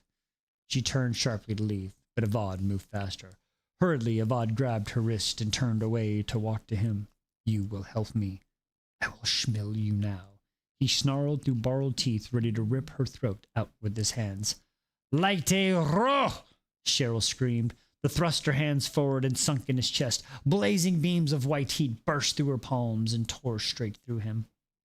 Flesh and blood exploded across the rocks and sand. Hot droplets spattered her face. Avad's body hurled backwards, and the smoking cavity blasted through his chest before crashing into the black waters of the lake. Cheryl didn't wait to see if he rose again. She gathered her robes and skirt and ran. Maximus waited where she had tied him to a nearby tree. She worked the reins free in seconds, swung into the saddle and drove him forward in the dark forest. Branches whipped past the horses and thundering in the night. Her heart pounded in her ears. Adrenaline burned in her veins. Now she understood. The final pieces of the plan had fallen into place. Evad's master wanted 2 things: the genocide of the beast bloods and the spear of destiny. Cheryl's hands tightened on the reins. It had been him all these centuries. Rage trembled through her. She would not have it. If anyone was meant to claim such power, it would be her. She did not need a dagger to do it. She snapped the reins again, leaning over Maximus's neck as they raved deeper into the forest. Bleeding and mending, Avad dragged himself across the wet sand. The effort drained what little strength remained in his stolen body. When he finally collapsed, his face struck the ground with a dull thud. Pain surged through him like liquid fire. Black blood pooled from his mouth as he choked and gasped. His lungs struggled to knit themselves back together after the witch's blast. For several long moments he could not breathe. Still, he lived. Avad trembled, clinging as the agony ripped through her body. Fury hotter than the fires of hell burned inside him. At last his lungs restored enough for a raging breath. I will schmill her. He rasped through the clenched teeth. A deeper voice echoed through him in his mind. He recognized it instantly. We need her, and you are failing me. Avad stilled. She possessed the resurrection spell. I have the grail. All that remains is the spear and the invocation. But master, Avad croaked, her ambition rivals ours. There is another. There is no other, the master thundered. After you smell them, gather what remains of the army and bring the witch to me. I will break her if I must. I will force her to destroy the human anvil. Then she will serve us willingly. Avad coughed violently, more black blood staining the sand. Slowly, he nodded. It shall be done, my master. Wow. Okay. So that changed a lot of wow. All right. Well, DW, it's just you and me on the Tiki-Talkie, and then it's you and me, Allie, over on the Ubi-Tubi. It's just us tonight, folks. What's happening? What's happening?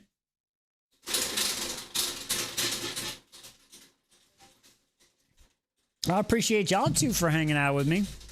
I wish everybody else liked the story. I'm enjoying the story. All right. What do we have? Let's go. The irony. I was about to say the irony of that one, right?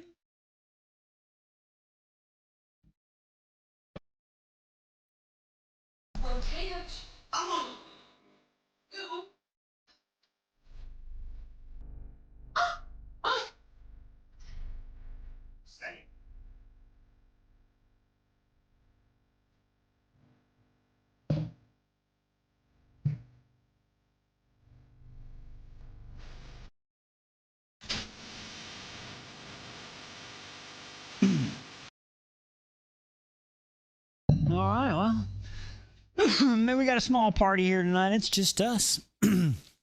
Let's keep on keeping on, as that Joe Dirte said. All right, 1, 2, 3, 4, 5, 6, 7. Oh, that seems like that's a pretty long chapter right there. Oh, that is a pretty long one. All right, let's get into it. Excuse me, chapter 18. Birth of a Bloodline, September 4th, 1881. As she quickly shut and locked the door to the third-floor library, Rosalind released a deep breath. She leaned back against the elaborate oak carving of the door. Its design depicted the Tree of Knowledge, a morbid but fitting symbol for a room like this. Massive floor-to-ceiling shelves of dark oak crowded the walls, packed tightly with hundreds of books, more than a mortal could ever hope to read in a single lifetime. Out of habit, she scanned the cozy chamber. It was empty. Relief washed through her. She sent a quick, silent thanks heavenward before pushing herself away from the door and savoring the rare silence. For once, she was alone. The chapel was rarely empty. Others were always inside, praying, lingering for the quiet comfort of the space. Because of that, the library had become the only room that remained unoccupied. Most days she slipped away unnoticed. It was easy when the trainees came in from the exercise yard each other hour. When they flooded the halls in the lead groups, Rosalind would use the commotion as cover, hurrying up in the stairwell before Eli or anyone else could see her attempting such a climb in her advanced stage of a pregnancy. Once inside the library, she could finally escape the suffocation anxiety that followed her throughout the days. Locking the door behind her, she shut herself away from the dark teal walls in the room. Sometimes she tried to distract herself. She would read or sit quietly in the day room and daydream, forcing her thoughts towards anything other than the air of death that seemed to hang over everyone in the house.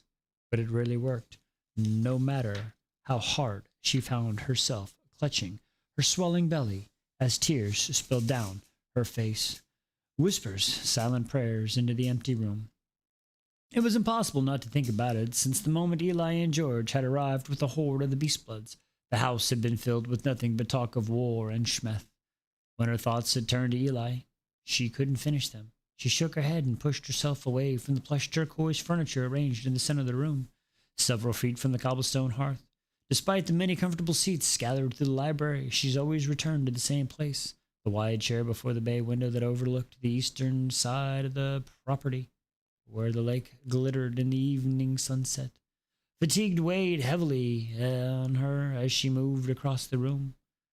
Her growing child made every step slower now. She drew in a steady breath and carefully made her way toward her favorite spot. Halfway there, a sharp cramp seized her stomach. Rosalind gasped and grabbed at the back of the couch and squeezed. She steadied herself, pain twisted though her abdomen, forcing her to pause. With her free hand, she cradled the underside of her swollen belly and stood still for several moments, breathing slowly as she worked through the sudden wave of discomfort. Eli sat on the edge of his chair in the darkened corner of the room, ready to rise at a moment's notice. From the shadows, he watched his wife with wide-eyed concern as she worked through another wave of pain. He tensed, prepared to go to her.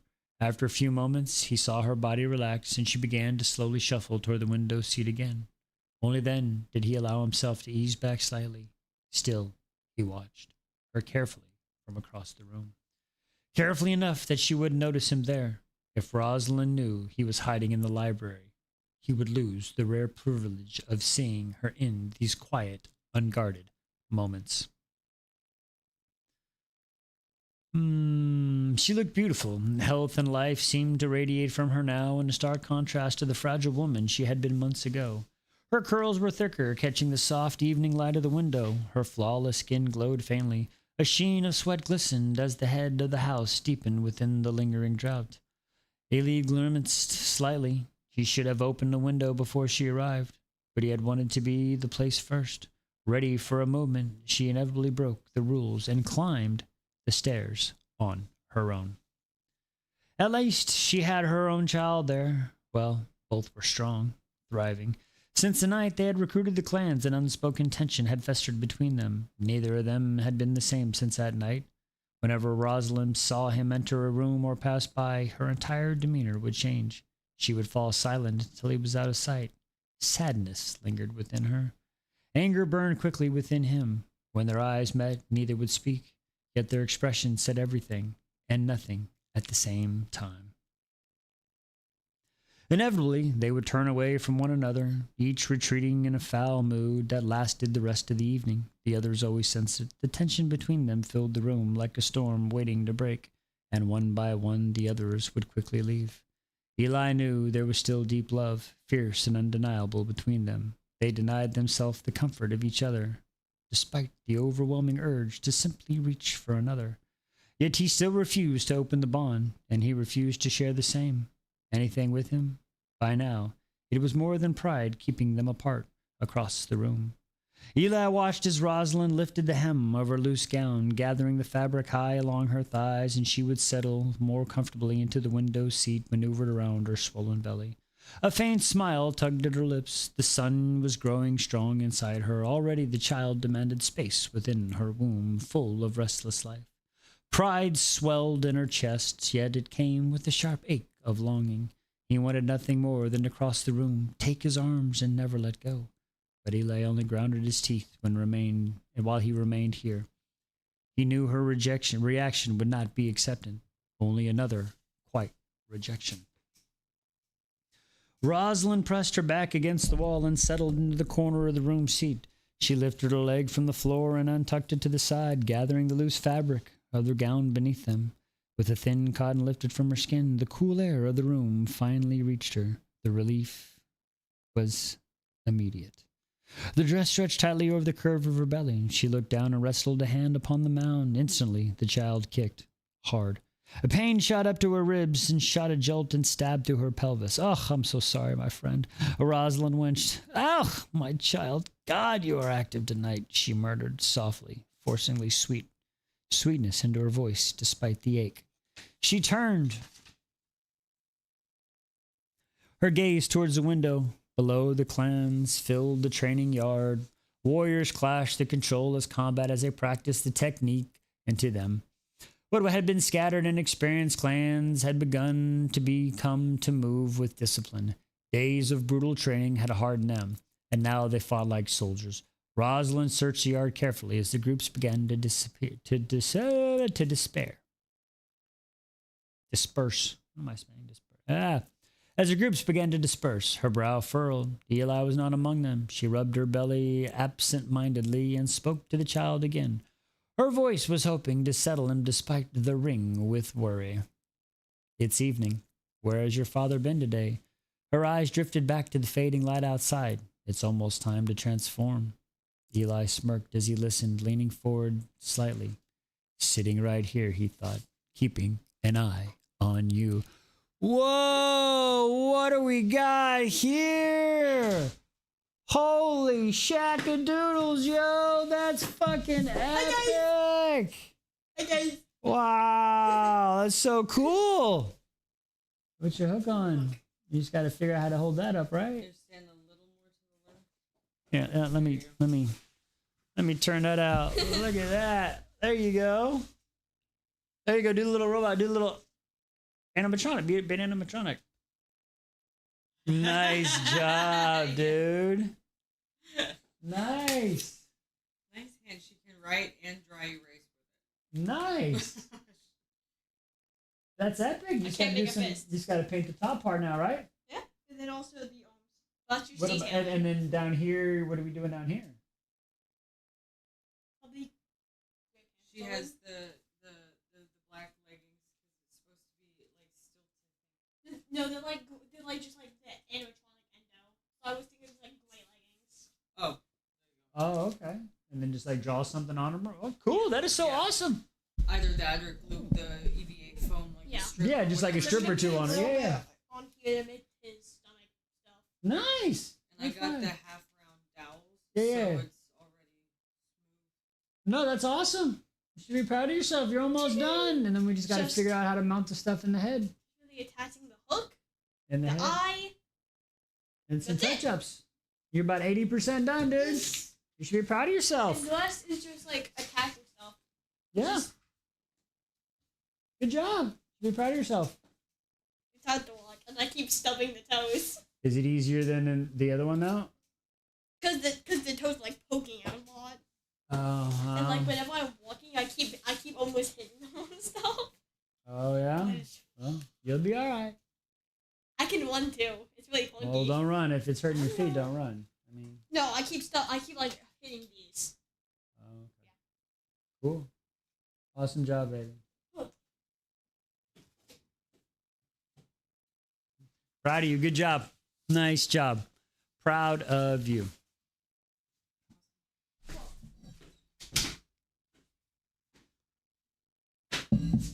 All right. Where was I? Oh, right here. Keeping an eye on you.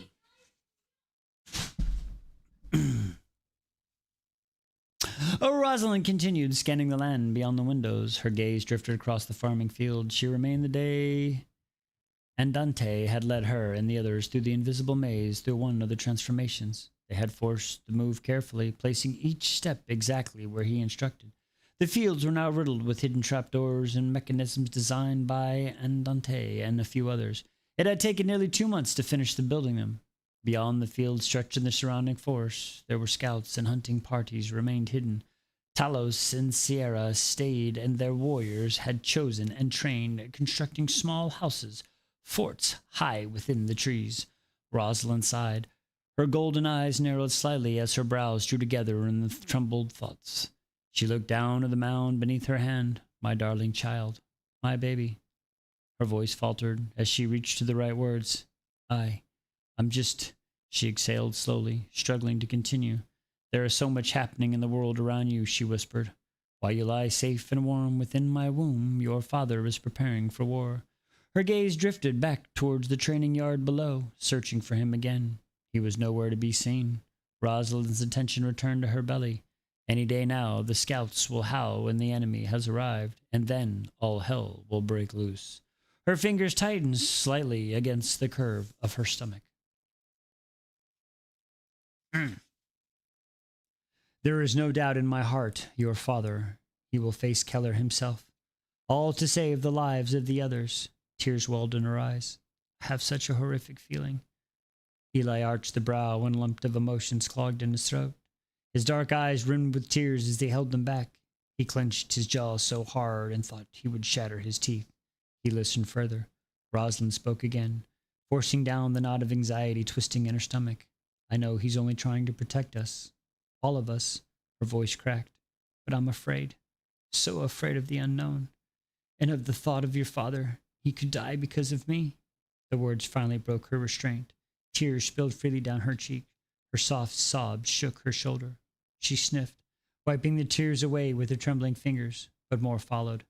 I know I shouldn't think like this, she whispered, but how could I live forever without him? Her gaze fell back to the curve of her stomach. Since we were young, it has always been him and me. That was our promise. She paused, crying softly for a few moments before gathering enough composure to continue. And now, there is you. Her hand rested gently over the mound of her belly. You are part of us, a creation of our love. A sob caught in her throat. If he went here to die, how could I ever look at you and not see him? Or Rosalind leaned forward until her forehead touched the cool glass of the window. Then she covered her face with both hands and cried into her palms. How can I be weak and so selfish when you need more than ever? She sobbed. Eli was already out of the chair, stepped from the shadows. He cast aside the doubt and crossed the room towards the wife, in a few long strides, and reached her in one. The fluid motion wrapped her arms around her, gentle, yet firm enough to tell her it was time for the silence to end. Where did, she gasped, but she saw when he shook his head. He said nothing. He simply gathered her against him and lifted carefully to rest in his lap. Against his chest, Rosalind snagged into him. Eli cupped his face into his hands. His fingers wrestled softly along her hairline. Her eyes were still close to the end. Her eyes were still closed. Some of my eye. 1 second, sorry. Okay, sorry about that. Some of my.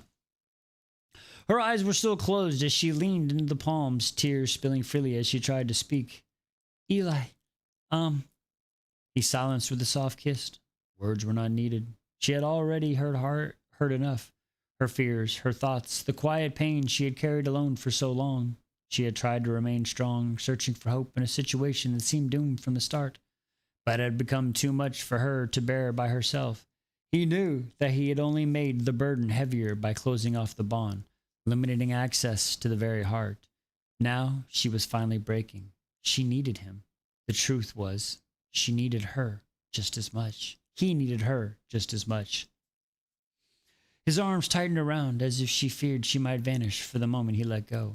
He brushed a light kiss across her closed eyes, tasting the salt of her tears, then kissed her cheek, feeling the soft warmth of her skin before claiming her lips. The kiss lingered. For a moment he poured everything into his love, the longing passion he had kept locked away for long. Reluctantly, he drew back, pressing a trail of gentle kisses along her neck before resting against the curve of her collarbone. At last he found the courage to speak.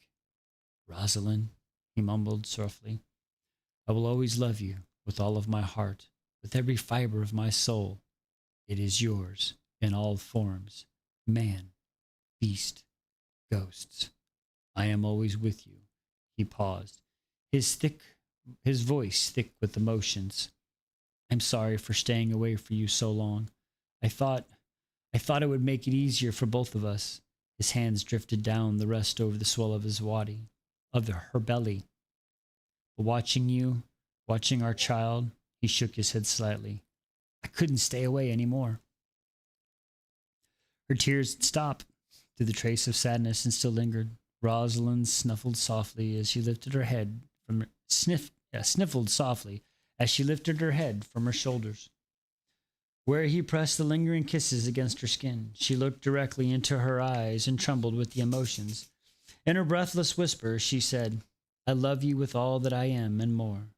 Then she kissed him hard and her arms wrapped around her neck to keep him close. Eli slid one hand to the back of her head, cradling in it with broad palm, while his other arm slipped beneath her, steady for weight. He refused to let the moment break. Without separating from her, he guided them slowly toward the large couch. Carrying her carefully, he lowered her onto a smooth satin cushion and pulled the pillow down from its upright place to support her. Outside, the last traces of daylight had faded beyond the horizon. The room settled in the warmth, ember-like glow as night fully arrived. Eli opened his eyes and looked down at her. In a soft light of the oil lamps, it seemed almost luminous. Her lips were swollen from their kisses, her eyes still reddened from tears, but behind them burned fierce, living fire as she watched him. Rosalind searched his eyes for a moment longer. The worry still lingered there. Then she relaxed beneath them. Her fingers slid into his hair as she pulled him closer, pressing her forehead against his. "I was afraid you would keep pushing me away," she whispered. Eli closed his eyes briefly. Regret flickered across his face. "I thought I was protecting you," he admitted quietly, "but all I did was leave you to carry the fear alone." Rosalind covered his hand with hers, guiding it softly against the place where the child had kicked moments before. "Our child already knows you," she said faintly.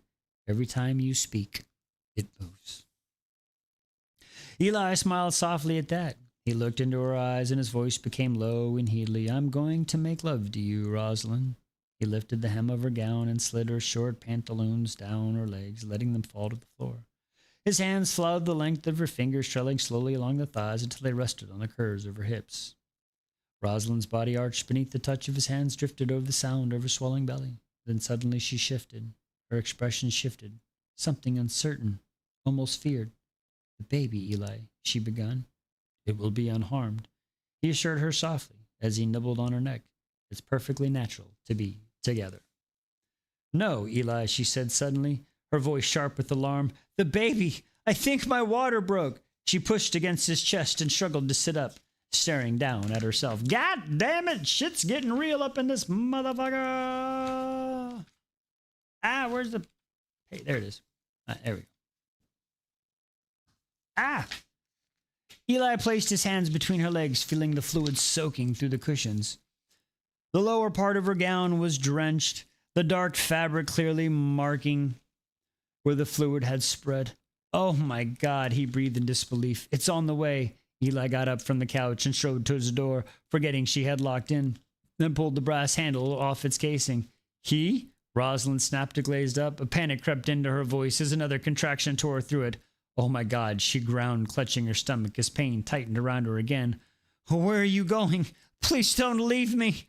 Fear crept into Rosalind's voice as reality of labor set in. "Oh my God, we're about to go to war and she's having a baby, folks." Eli paused at the door while the handle slipped from the grasp, falling to the floor. She turned back to look at her. His calmness was only unnerving. "I will never leave you," he said resolutely. "I am only going to Cheryl. When it comes to this, I trust her with you and with our child." Before Rosalind could respond, he was already gone. The door closed behind him. Rosalind sank back against the pillow, squeezed her eyes shut, and another wave of pain rolled through her. "Fuck this pain." Her voice rose as she pled desperately, hoping her prayers would somehow be heard and answered. Another contraction tightened through her body. She felt the start of the shift claw at her chest. Oh, it's a shifting night and going into labor. It's a double whammy. Holy fuck a duck. Oh my Lord. Actually, she would have fucked a duck. She wouldn't be in this predicament. But anyway, digressing. What am I talking about, wise? Anyway, fuck this pain. She pleaded desperately, hoping her prayer would somehow be answered. Another contraction tightened her chest, the start to claw, the shift. The moon was rising. A cold realization washed over her. Oh, God. Eli rushed out of the room and thunderous down the stairs. He moved quickly through the main hall, searching for George and Cheryl. She was nowhere to be found. The urgency of the situation began to crush on him. "Cheryl!" he shouted down the hallway. From the back of the left-wing parlor, George entered. He rose quickly from the chair the moment he saw the panic on Eli's face, pushing past several people who had gathered in the conversation. "What is it?" George demanded. "What's wrong?" Eli didn't hesitate. "Rosalind's in labor upstairs, library. I need Cheryl. She's the only one I trust to handle this. Where is she?" George's jaw dropped and the realization struck him. His eyes shot towards the staircase. Oh my God, she's going to transform while she's in labor? Fuck that nonsense. "Not if it happens quickly," I replied grimly. George ran his hand through his hair rapidly. "Last I knew, she was outside taking the scraps from dinner to the fertilizer pile." The front door pushed open. Cheryl rushed inside from the night air, crossing the foyer to run before skidding into the hallway. I heard my name, she called breathlessly. I'm here. What's wrong? Eli grabbed Cheryl's hand quickly and pulled her towards the winding staircase. As they rushed upward, twisting the head back toward her, speaking in short, breathless bursts. Rosalind's in labor.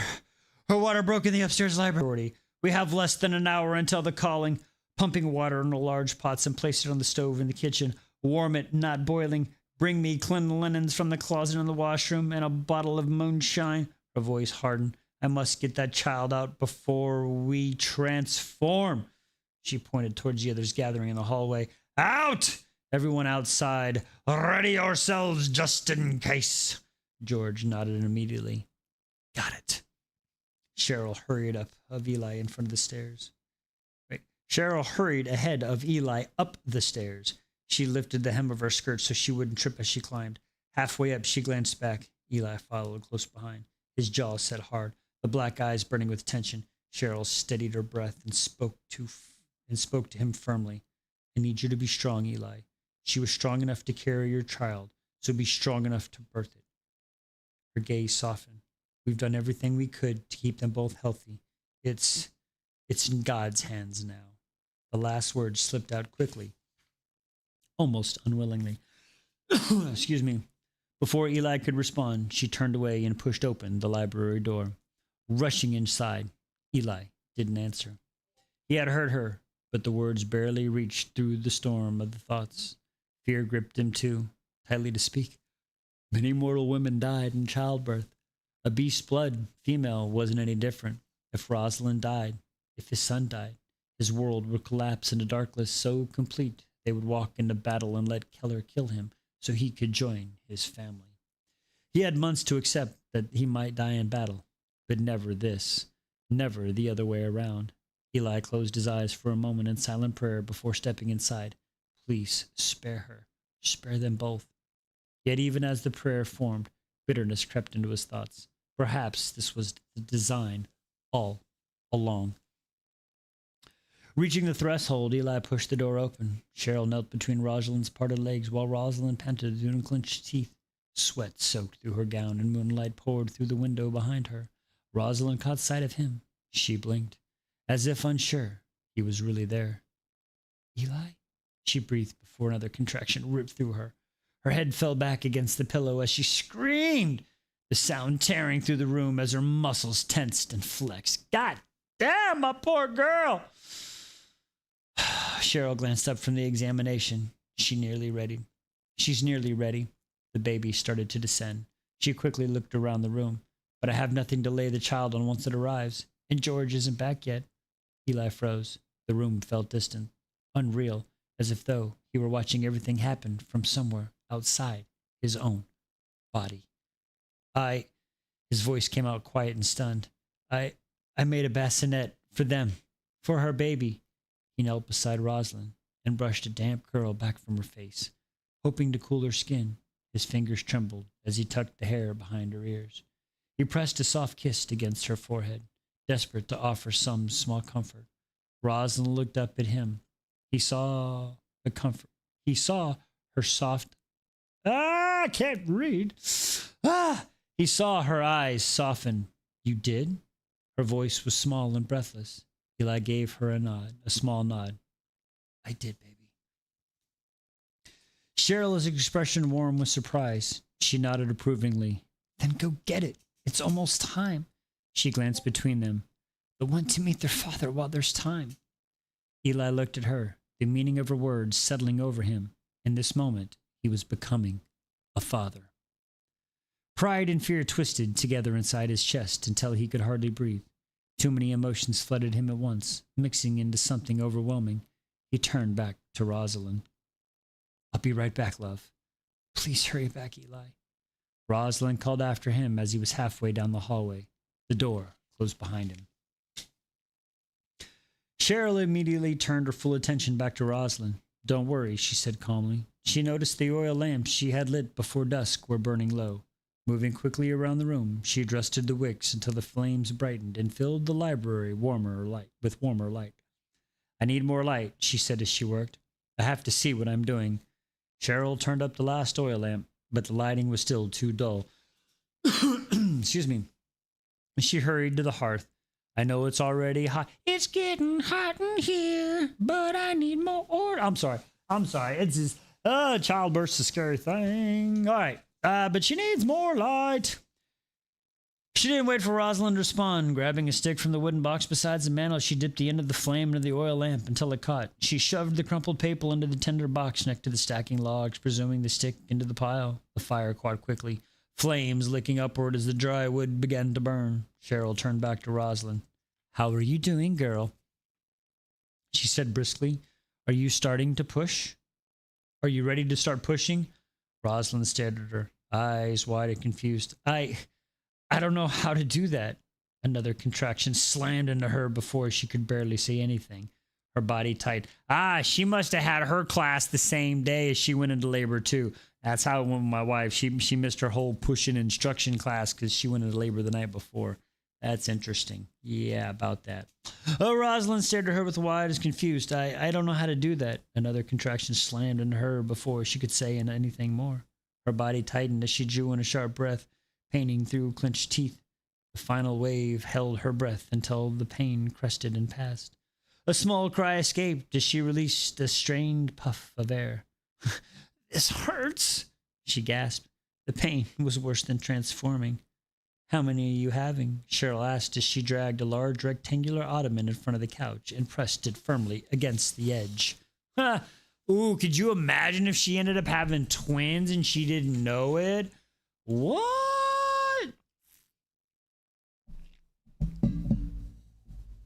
Y'all, that would be wild if she ended up having like a boy and a girl. That could be crazy. All right, here we go. One, I hope. Rosalind blurted, eyes widening as pain flashed across her face. She thought Cheryl meant children. Despite the tension of the moment, Cheryl let out a brief laugh. It's rare for beast bloods to have twins, she said as she guided Rosalind into position. You're almost certainly having one. She about to have two. Oh, shit. She helped Rosalind search across the couch, lifting her legs and bracing them over the ottoman. I meant your contractions. Cheryl clarified calmly. How close are the pains? Oh, gods, they're really fucking close together, Rosalind gasped as another contraction seized her body, screaming as the pain tightened through her stomach and back.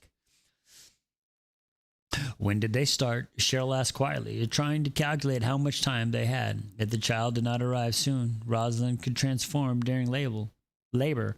The shock alone could distress the baby enough to still inside of her. That would fucking suck balls.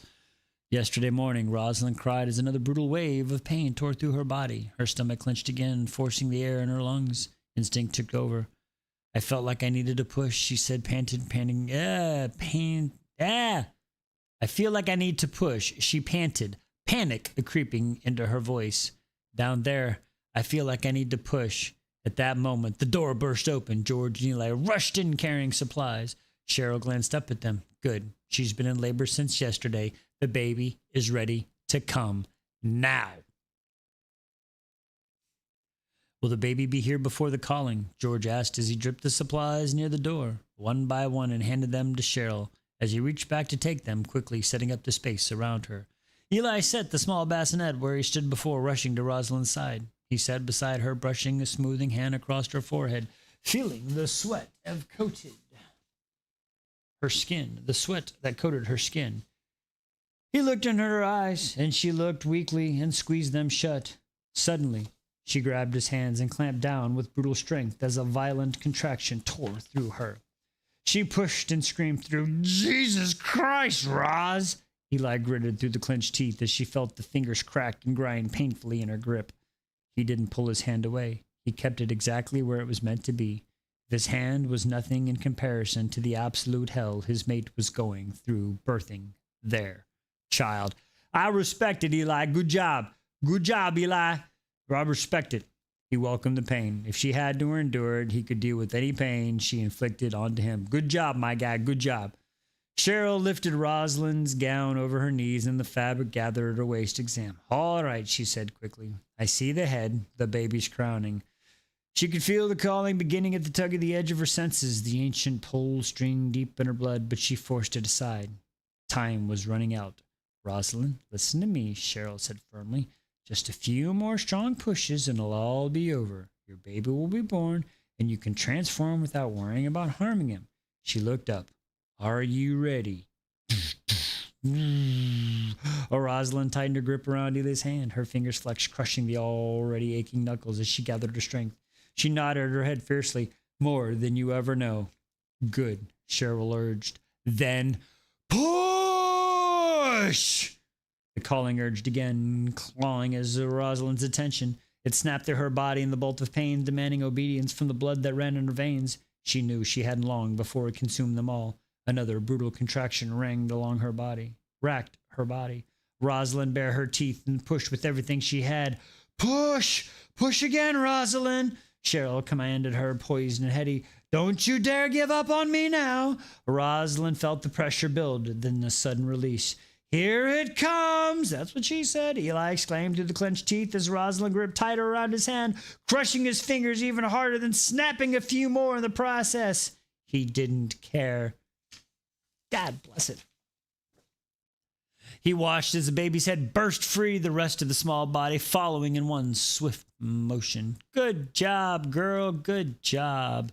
Eli's breath left him entirely. For a moment, he could only stare at the fragile, beautiful form of his son. Cheryl caught the newborn carefully by his shoulders, guiding the slick body safely from the birthing canal. Here he was. Eli gazed wordlessly as tears rolled down his face. The tiny boy in Cheryl's arms released a short, fitful cry that filled the room. All right, we got the crying too. That's good. He's breathing. Eli looked back at Rosalind and kissed her softly before turning his attention back to the child. Our son, he whispered hoarsely, extended his arms to receive the firstborn. George ripped the strip from the linens of the wet and warm water, she said quickly. I need to clean the baby and Rosalind. Then she looked down. The newborn wailed loudly in her arms, full of life. A smile spread across Cheryl's face. She lifted the plump child up so Eli and Rosalind could see. A boy. Nice. Congratulations, you have a son. Rosalind leaned her head back against the couch and released a rambling breath. Eli, look, a son. We have a son. She turned her head to see him better. You knew, she said softly through a sniff. You had a feeling. You were right. Eli laughed through the broken sob of emotions clogged his throat. Yeah, he murmured. Something like that. He exchanged a brief, knowing glance. Cheryl nodded and rose from the front of the ottoman, shifting aside to give Eli room. Carefully, with an eager hand, Eli gathered a whimpering infant into his arms. The newborn's body was still slick with blood and birth fluids, already drying to a sticky warmth against Eli's shirt and bare skin. He didn't care. All he could think of was the tiny life cradled against his chest, the miracle that he had lived long enough to see his son born. He studied the child with awe, chubby arms and legs, his head full of dark brown hair, a small, frantic heartbeat that fluttered beneath the fragile rib, widely beneath fragile ribs. The baby released soft, trembling cries as he encountered the strange new world around him. Eli lowered his face closer and gently touched the infant's tiny hand. My son, he cooed. The deep rumble of his voice settled the newborn, and the little boy sniffled in confusion. Eli chuckled softly, his heart swelling. I bet I sound different now that you're on the earth side. The infant squinted, struggling to focus the newborn vision.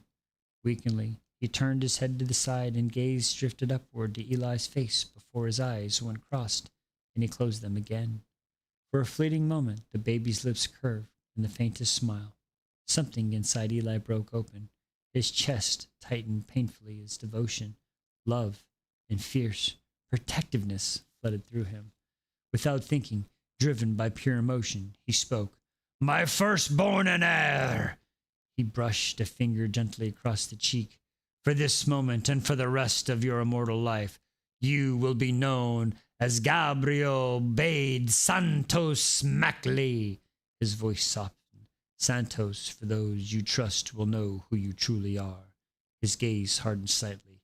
Mackley, your grandmother's maiden name, to hide you from those who will become your enemies. He looked down at the child again, pride shining through the tears still clinging to his lashes. You will go strong, noble. You will become the hope of our people. He leaned closer, resting the forehead briefly against the baby. You are the legacy of everything your mother and I are. For several quiet moments, no one spoke. They simply sat together, absorbing in the fragile miracle before them. Love and relief filled the room like a warm tide. Cheryl cleared her throat gently, breaking the silence. I am sorry to interrupt, she said, but the calling is still approaching. It would be wise to feed the baby while you still can. She glanced between them. There are mortal women who came with their husbands and children, who were not yet of the blood, who are still clan protected. They volunteered to serve as wet nurses while you were in beast form. If you are not comfortable holding him in your furs and claws yet. Rosalind looked at Eli, uncertain. Oof, that's a tough one. Eli gave a small nod. It's up to you, he said softly, but it's common practice among our kind. That's where the saying is, it takes a clan to raise a child, came from. Rosalind hesitated, then nodded faintly. Oh, okay. But let me be the first one. Eli looked at Rosalind, his eyes soft with admiration. You amaze me, love, he said gently. You did this. He glanced down at the baby. Are you ready to hold him? Where are we? Are you ready to hold him? Rosalind nodded, tears rising her eyes as she reached for her son. Eli carefully lowered the child into the crook of her arms. She pulled the newborn close to her chest, cradling him with one arm, while the other hand moved to the top buttons of her nightgown. Slowly she loosened them, slipping the fabric aside until one breast was exposed. With a small adjustment of her shoulders, she guided the baby closer. Instinctively, the newborn found her nipple and latched. Rosalind felt the sudden pull, and it began to suckle. The tingling of warm milk released as her body responded. A soft laugh escaped her through lingering tears. It's fascinating. George smiled as he poured a bloody water from the small pot into the hearth, stirred the fire with the poker. Looks like your naturally mother instincts are taking over, Roz. He gave her a quick wink before settling the cauldron on the stone platform beside the fireplace. We're going to get ready for the calling, he added, and give you some privacy. George glanced towards Cheryl. Come on, love. Cheryl nodded slightly and followed him out of the room. The door closed softly behind them. Rosalind returned her gaze to Cabrio,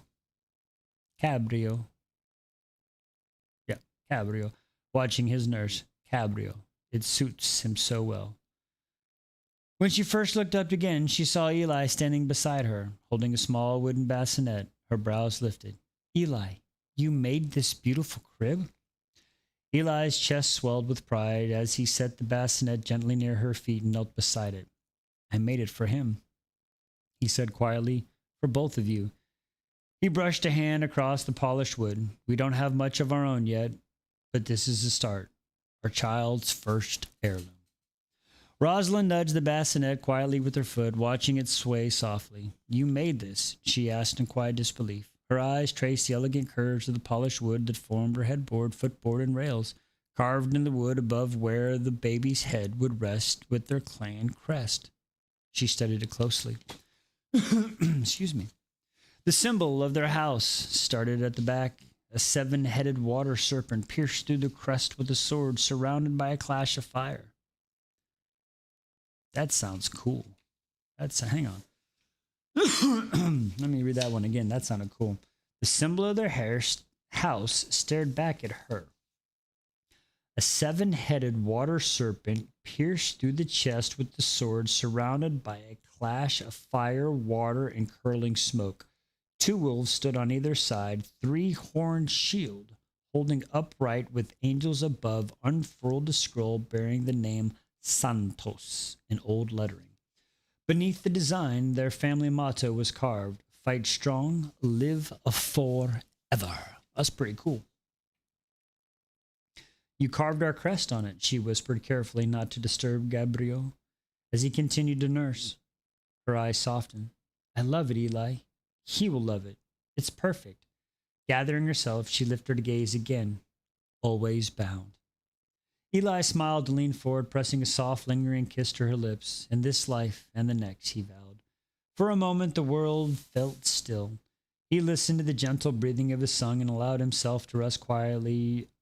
Reconciliation allowed the rest of himself in quiet reconciliation between himself and the woman he loved. Then the twisting pain struck, sharp and sudden. It rippled through the entire body. The calling. Now we got to turn into a wolf too. Fuck. Woo, get it, girl. You are going through some pain. But I guess that'll kind of heal the problems that happened down there, hopefully. Or I guess you're a wolf. Maybe they heal already. Okay, that's... Inquiring minds, does that happen with the wolves? Like, the wolves automatically heal?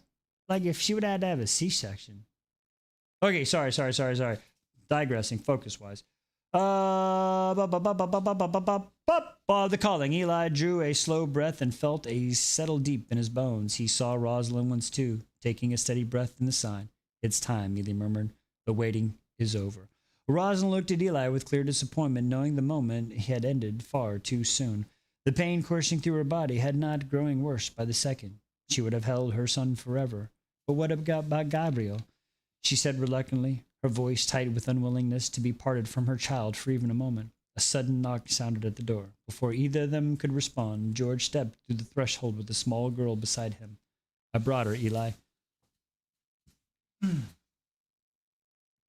Standing next to George was a dark-haired girl who could not have been more than 10 years old. What the heck? She was thin, large green eyes, and remarkably straight posture. Her long brown hair was tied neatly at the base of her neck, revealing graceful line of her shoulders. It was a soft lamplight, and it looked of a delicate mixture of tallow and sierra. Oh, okay. She wore a simple blue cotton dress and stood quietly beside George, hand folded in front of her. Confusion crossed Rosalind's face as her gaze moved between George and Eli. I don't understand. Eli spoke gently. This is the middle child of Talos and Caesara. Caesara. I fucked her name up all day. Damn. She hadn't transformed yet, but they believe next year Mother Moon will accept her into the blood. He glanced toward the girl. She will watch Gabriel while we transform. Once the calling ends, you will be back with him. The little girl stepped forward slightly, her voice small but ready. I am qualified, Miss Santos, she said politely. My mother and father trust me to care for my 3 brothers, who are all younger than 10. Curiosity and caution mingled as Rosalind addressed the little girl. Where are your brothers now, my dear? If they are entrusted to you. The little girl lowered her head slightly, as though the question had been embarrassing her. Rosalind immediately wondered if she had been too harsh, but she waited patiently for the girl's answer. When the girl spoke, her voice carried surprise and calmness, an old wisdom that seemed far behind her. I am 12, she said. All of my brothers have already transformed before me.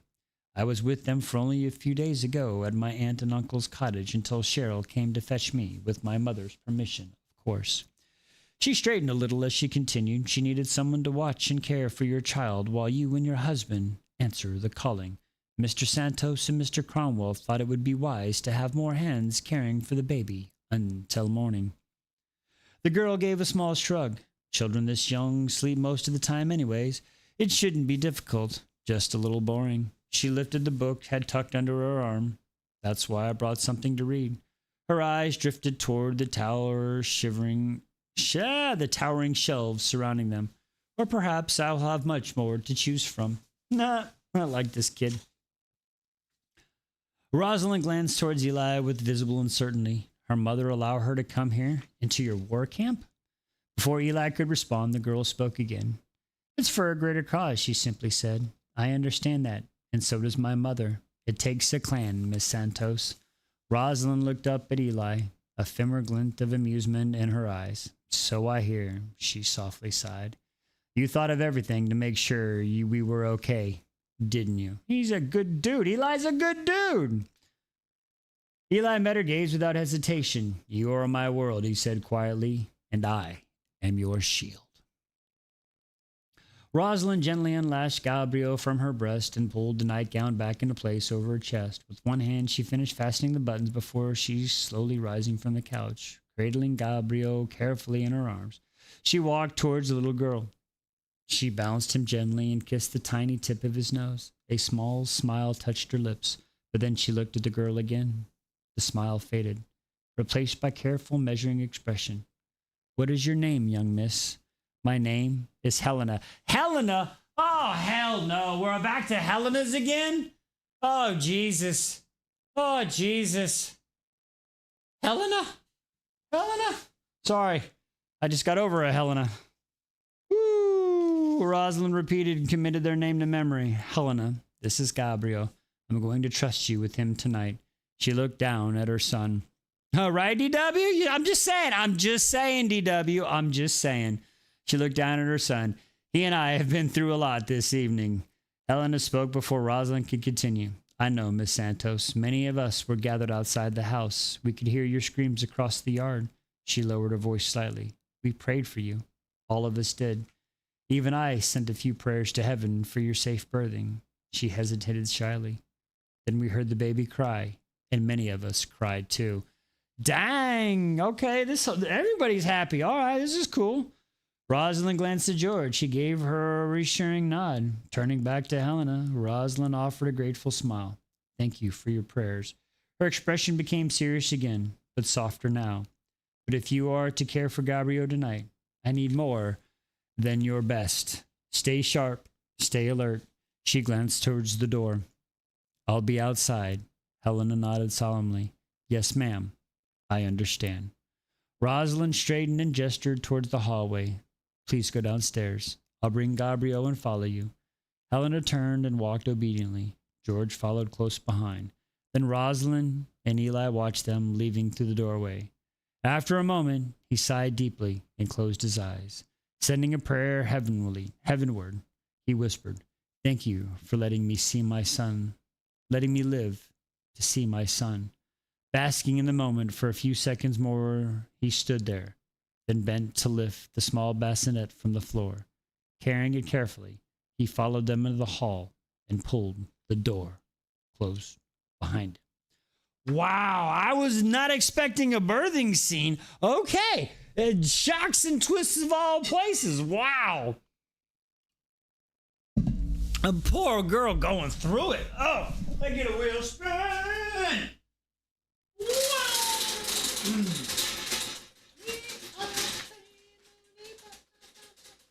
All right, is that going to be all for tonight? I think that might be all for tonight. Oh, what do we got? What do we got? Ooh, Book of Azrael. Book of Azrael. Let's go.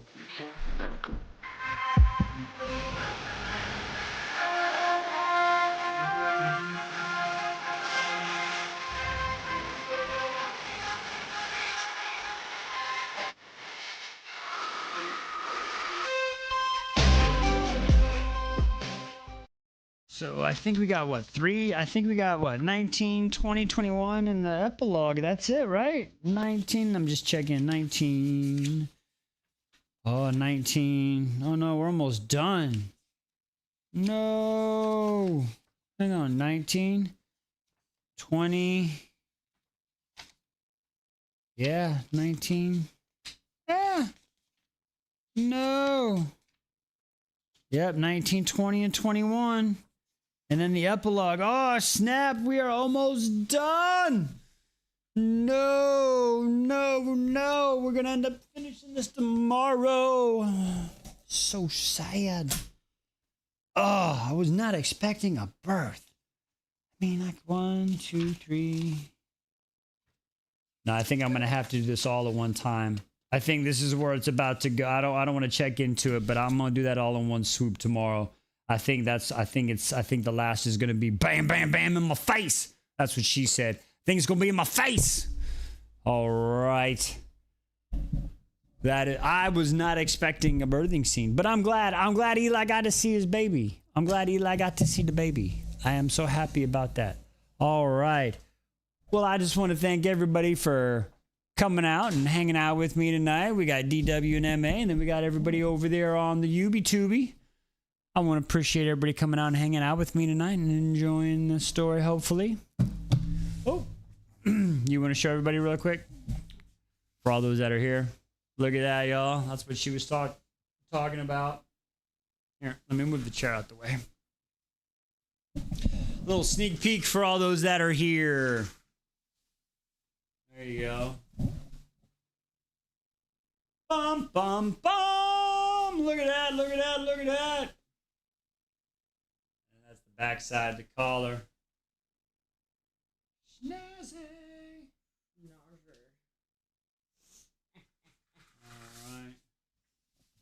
All right, folks.